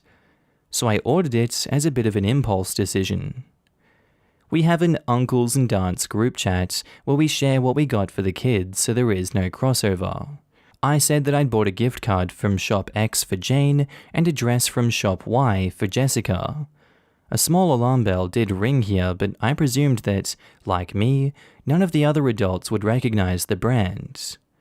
However, Mary did some investigating and was fuming that I spent so much on Jessica's gift, accusing me of favoritism, and some others did, perhaps fairly, agree that it was crappy to have such a monetary gap in between the presents. I said I'd get Jane something else from her list so she had a bigger present too, but Mary said that I should buy enough from Jane's list to make up the financial gap. I said that A, I could buy Jane's entire list and not fill the gap, and B, that makes it a precedent, and I just cannot afford that amount of money to go towards every child. Since Jane and Jessica are similar in age and there's all the history, I'm happy to add an extra gift, and I did ask Mary if there was something more expensive that she usually expects that I could add to the gift card so she also gets a big gift. But Mary is still angry and freezing me out. I think she's told Jane. The rest of the family are determinedly not taking sides, as it's now got very messy. I don't know what to do. Am I the a-hole? If you keep the dress and don't make this fair for both girls when the precedent has always been that they get the same amount, then yes, you are the a-hole for breaking that without good reason. It is favoritism, and it's leading to a lot of unnecessary drama inside the family that they obviously want no part in. This is on you because you started it, and now you don't know if you want to fix it or not. You had the choice to just get the gift card, but decided to buy something for more than £200. By your own words, you said the gift card wouldn't cover 1/8, so I'm just following the paper trail of maths that you left behind. Morally, you suck for doing this, so yes, if you're happy to continue with this reputation you've started for yourself, then keep going. My judgment is you're the a-hole. Now in the post, OP has left an edit and says, "Okay, thanks to everyone. I can't bring myself to return the dress, but I think I'll put it aside as Jessica's parents won't have told her anything, and give it to her on another occasion. What I'd like to do is get Jessica something else for about £25, and then their present will be equal. I also wouldn't be opposed to buying Jane a large gift that she'll really like if someone can direct me to something like that in time. I am very much hoping that I'm wrong about Mary telling Jane what happened, because then she'll still probably feel hurt. But honestly, if Mary's told Jane, I don't think any changes to the gifts themselves will resolve it. I'll order Jessica something else, and then call Mary to apologize and check if Jane knows. I think if she does, I'll call to explain myself and apologize. And update, I was able to talk to Mary last night.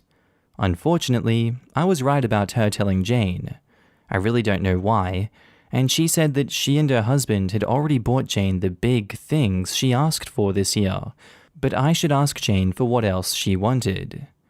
Jane says that she doesn't want anything else, and also that she does not want to do anything together. I'm not sure if that's because she generally doesn't like spending time with me, or because she's hurt. Probably a combination of both, so I'll try again once she's had time to cool down. I've ordered a pair of £21 earrings for Jessica, so their presents on the day should be equal, and I'll give her the dress next year. Maybe for her birthday, or when she's finished her A-levels or something.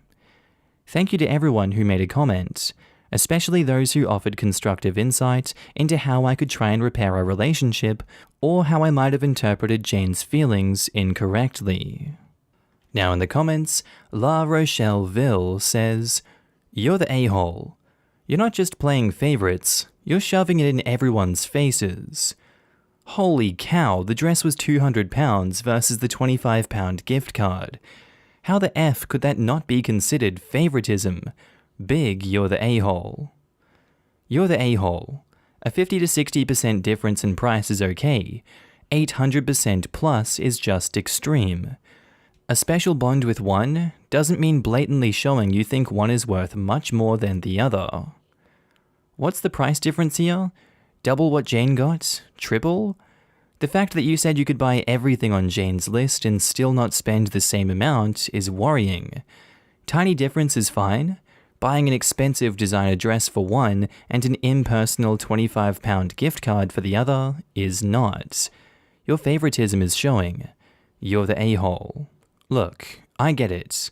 I'm closer with my niece than I am with my nephew, but I really, really do get it. But if kids notice, and they do, then 18-year-olds will definitely notice. Even if you come up with a story or something like, "Oh, I got it on sale," or something like that, Jane will still notice and it will still be crappy. Learn something about what Jane likes, put in a modicum of effort there, and be the adult and learn about her. Out of curiosity, why couldn't you look at the shop Jane sent you to with the same effort that you put into looking at Jessica's choice? Gift giving is about considering the other person. Put in the same effort. Screw the price, but the effort and thought should be the same. And OP replies, "This time, my plan was just to order the gift cards, but the shop Jessica likes automatically takes you to their newest collection, and I was easily drawn in because I liked the design so much. In the moment, it really was completely impulsive and unintentional. In a general sense though, with Jane, I tend to stick with what she explicitly tells me to buy because I'm far more likely to get her something that she doesn't want or need, even if I'm on the right site. I do just know Jessica much better. You're still showing more interest in Jessica than Jane, and that is the issue. You blaming her for that is just childish. Also, you just made Jessica's gift about you and what you're drawn to and like. You're not making yourself sound like less of an a-hole here. And OP replies, my intention wasn't at all to blame either niece for why I ended up looking at the dresses, and reading over my comment, I still don't see where I've done that. But I fully understand that I screwed up price-wise, and also that I was definitely influenced by the fact that I also fell in love with the shop Jessica directed me to. No, you do blame her. You didn't put the "she self-excludes" line in your original post by accident. And OP replies, I don't blame her for that. I'm aware that most young girls have things they'd rather be doing than hanging out with their aunties. But of course, I think, and most people would agree with me, that it's a natural consequence that if you spend time with someone, you become closer to them and vice versa. I wanted to clarify that I've always invited Jane, and it isn't because I don't ask her to come that we spend less time together. I would guess that Jane can sense that you don't like her as much as Jessica, and this is why she doesn't want to hang out with you. It's not fun being the third wheel. Although they are 18 now, this all stems from when they were younger. It's on the adult to make both kids feel equally loved and valued, and I imagine that you failed to do that. And this is the reason you were not so close to Jane. And OP replies, you could be right, but I think that she doesn't want to hang out with me because A, a lot of teenage girls don't want to spend time with family, especially their old aunts, and B, she's not particularly keen on me. I don't think she pulled away because she sensed that I liked Jessica more than her, because I didn't at that stage. Jessica was still willing to come out with me, so we spent far more time together, and the interests Jane ended up developing, I can't really engage with. That's why now that they're 18, I know and get on with Jessica so much better. And now on to the update. I thought I'd write out an update now that the situation has been resolved, as a thank you to Reddit. Thanks to everyone in the last post knocking some sense into me, I gave them equal Christmas gifts. I decided to give Jessica the dress when she got her A-level results. It has just been decided that her year won't be taking exams, but she still has a results day, so I think it'll be fine. I sent Jane her £25 gift card, Jessica a pair of £21 earrings, and some slippers for both. Many commenters pointed out that Jane had rejected spending time with me during her teenage years, which are typically very turbulent, and that doesn't mean we can't have an adult relationship. However, Jane was very upset with me still, as her mother had told her about the dress, so my plan was to let things blow over and then try and reach out to her again. She remained understandably hurt, leading up to the Christmas period, and unfortunately ended up lashing out at Jessica. She commented something unkind on an Instagram post, and Jessica naturally retaliated, especially as she was confused as to what her cousin was talking about. It turned into a messy online fight, and many of Jessica's friends came to her defense, quite cruelly in some cases. At which point I got a phone call from Mary about how her daughter was being bullied because of me. I messaged Jane to check that she was okay, and to ask her to remember that she was angry at me and not Jessica. But she didn't read it.